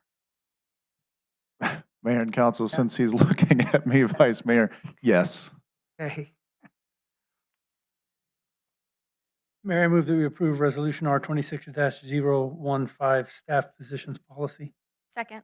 We have a motion and a second to approve Resolution R 26-015, staff positioning policy. All in favor? Opposed? Thank you. This approves resolution number R26-015, a resolution of the mayor and city council of the city of Safford, Arizona, adopting an amendment to the staff positions policy within the city of Safford Human Resources Personnel Manual. And we'll move on to item number 10, contract agreements. Mayor Jason Couts, Park Project, award construction contract. Good evening, Mayor and Council. Before I get started, I want to just let you know that this is the biggest project ever brought to you, probably the most exciting project I've ever brought to you in my 13 years here. This was just an idea we had 3 or 4 years ago to throw in the CIP, and it's got to this point. So I'm not gonna summarize this. I'm gonna read through this so I hit all the high points that I want to talk about. This is a request for the mayor and city council to award the construction contract to Danson Construction LLC for the mayor's Jason Couts Park Construction Project, CIP number PK 2303. Strategic goals are growth and development, infrastructure development and maintenance. Just a little background, in the 2023-2028 capital improvement plan, the city started planning for the new regional park to be located at the intersection of 8th Avenue and Discovery Park Boulevard. The city's master plan for the park included sewer main construction to the park, splash pad, zip line, playground areas, pickleball courts, walking paths, ramadas with food truck areas and picnic areas, an amphitheater with lawn seating, multiple parking lots, and a pedestrian bridge across the wash. The overall construction project had a budget of $8.645 million for the park development in the 2025-2026 CIP, with $1.2 million of that was a sewer fund for the sewer construction, and as the finance director mentioned, 3.2 of that was the CARES money. So the project was advertised and bidders solicited in accordance with the IRS formal bidding procedures beginning in November of 2025. Notice of invitation to bid was published in the local newspaper. A mandatory pre-bid conference was held on January 7th, 2026, and was attended by multiple prospective bidders, suppliers, and subcontractors. On February 19th, 2026, the city clerk received 10 bids that were publicly read with the following results there, and I've got the bid amounts for all 10 companies with the total bid alternates listed to the side. This bid had 12 bid alternates that we pulled out as optional items, and that's what the bid alternates are listing there. Further analysis of the 3 lowest bids, making adjustments for rounding errors and 5 duplicate landscape items that were included in some of the bids, produced the following results with Danson Construction, bid amount 8.1, with alternates at 700,000, 701,000. Low Mountain was 8.3 with 824,000 in alternates. BFL Construction was 8.6, roughly with 760,000 in bid alternates. Our estimate was 7.8 million after making adjustments for the base bid with 558 for the bid alternates, and that's all 12 of those alternates. The low bid for the park construction was approximately 8.1 million, and 8.3 million was selected with the selected bid alternates that I'll explain here in a minute. Additional costs will include design and materials for the restroom facilities and amphitheater, construction contingencies, on-site utility infrastructure, project management, inspections, etc.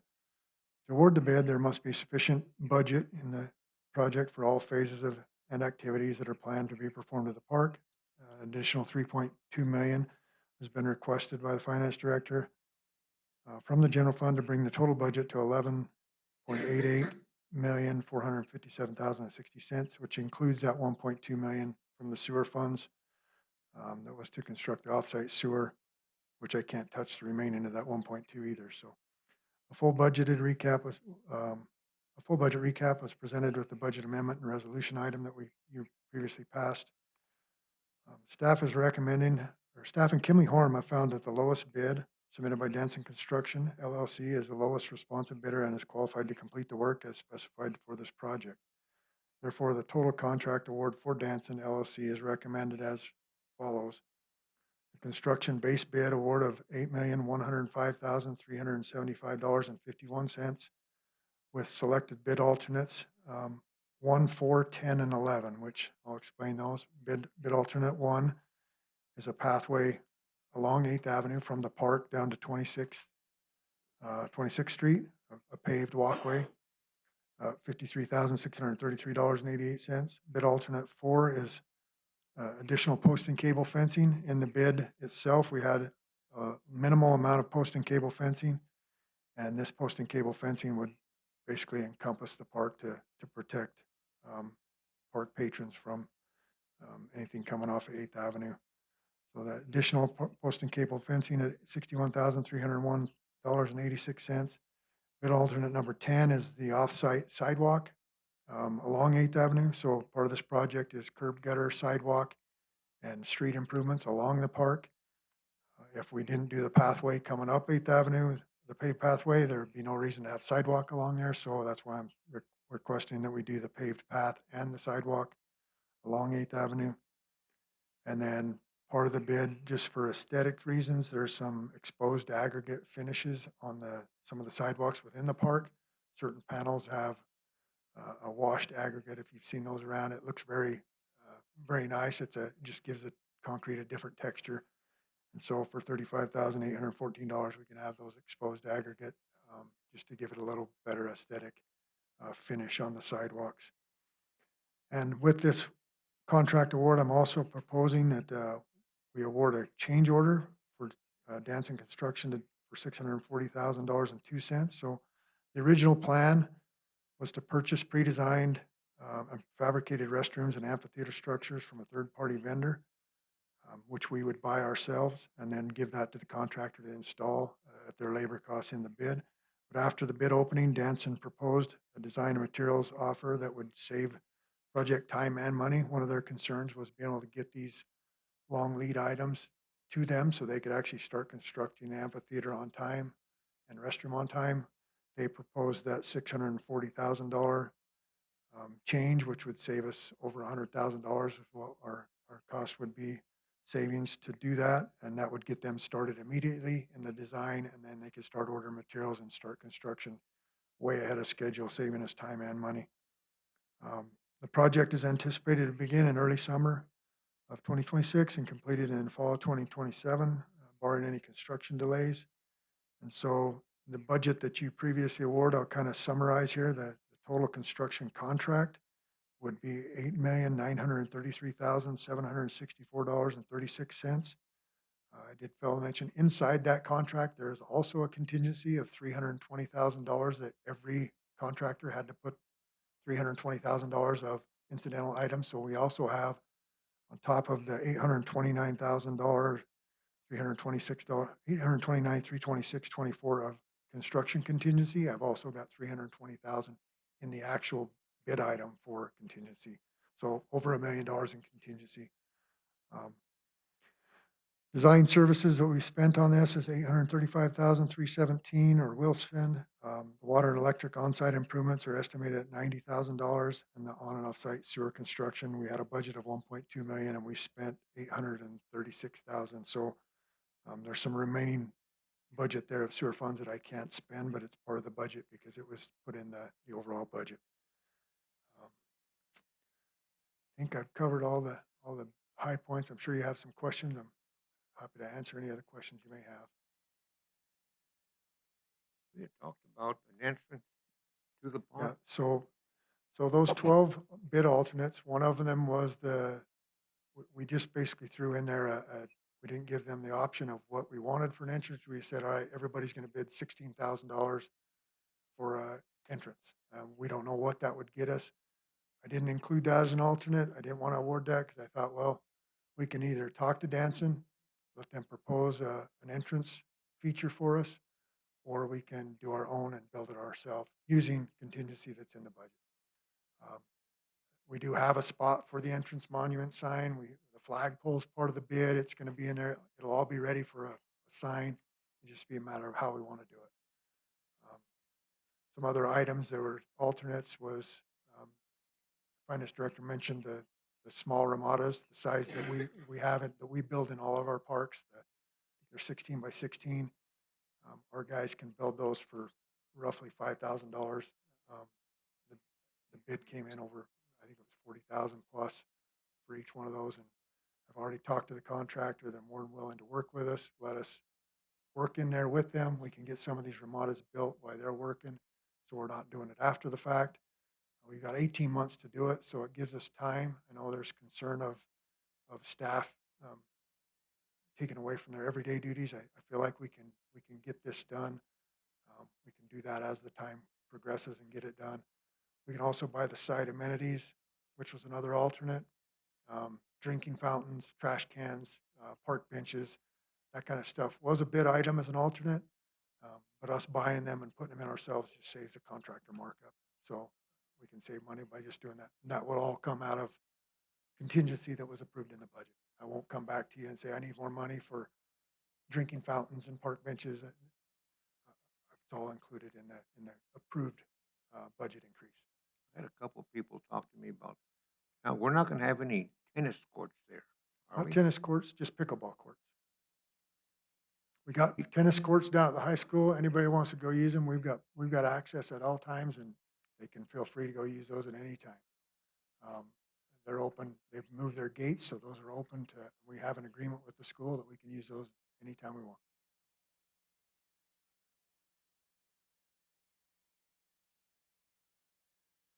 Anybody else? Good. Mayor, I move that we approve an award, a construction contract to Danson Construction LLC for the Mayor Jason Couch Park Construction Project.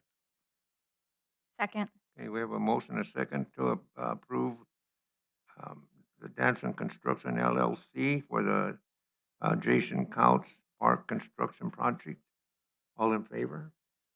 Opposed? Thank you. We'll move on to item number 12. Announcement of current events. Anybody? Mayor, I do have one. Thank you. So just a reminder, Mayor and Council, big event March 28th, and to the community as well. The ribbon cutting for the Owens Family Park will take place at 3 p.m. So all are invited. We're excited for this and looking forward to a wonderful event. Thank you, Mayor. Anybody else? And we'll move on to item number 13. Request for future agenda items. I would like for council to consider doing consent agenda items again. I think a good example of when that would be appropriate would be, we had several special event liquor licenses, and I think using a consent agenda item would have been an appropriate time to use that. So I would like us to consider using that in the future. I didn't hear the very first part of it. I would like us to start using the consent agenda option. What is the consent agenda? Eric, would you mind maybe answering? I think I'll have to defer to B, but one case I can say is we had special event permits that came up earlier. We could lump them all into one if the council agreed and make one vote and move on with our evening. Of course, the opportunity does exist if there was one or two or multiple that council wanted to discuss, those could be pulled from that consent motion. Be anything to add for clarification? No, it's consent agenda item, just to add to it. Yeah, it would just be one item or one motion to approve a section of items. Not everything would be in there, and then, of course, like Eric just stated, if there's an item that would require additional discussion or a council member feels that they need additional discussion, then we would just address it at that time. Anybody else? I'd like to ask council if in our next meeting, and I'm asking next because it's pretty important, that we discuss bringing on an external firm to help Mr. Bingham.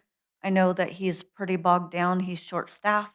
We're behind all the way till January from our our bank reconciliation. He's got audit, he's got this budget, he's got trainings coming up, and they're already short-staffed. I think we need to consider bringing on some help for him to get him caught up, especially since this is not something that he normally did himself. He had 2 extra bodies that were doing it. So I'd like to see the city get caught up. I think we need to consider giving him some help. Anybody else? I'd like to see in the future people come up with things that we can start saving money on. I mean, we don't need 100 shovels. We need to keep track of our gas. We need to inventory our tools and just clothing, everything. We're gonna need to look into a lot of things, and I'll come down with a list myself to look, because we don't need a jacket every year and things like that. And I think it can come better from the employees with suggestions on how we can save some money. Anybody else? If not, we'll move on to item number 14. Mayor, I move that we adjourn. Second. We have a motion and a second to adjourn. All in favor? I won't even ask.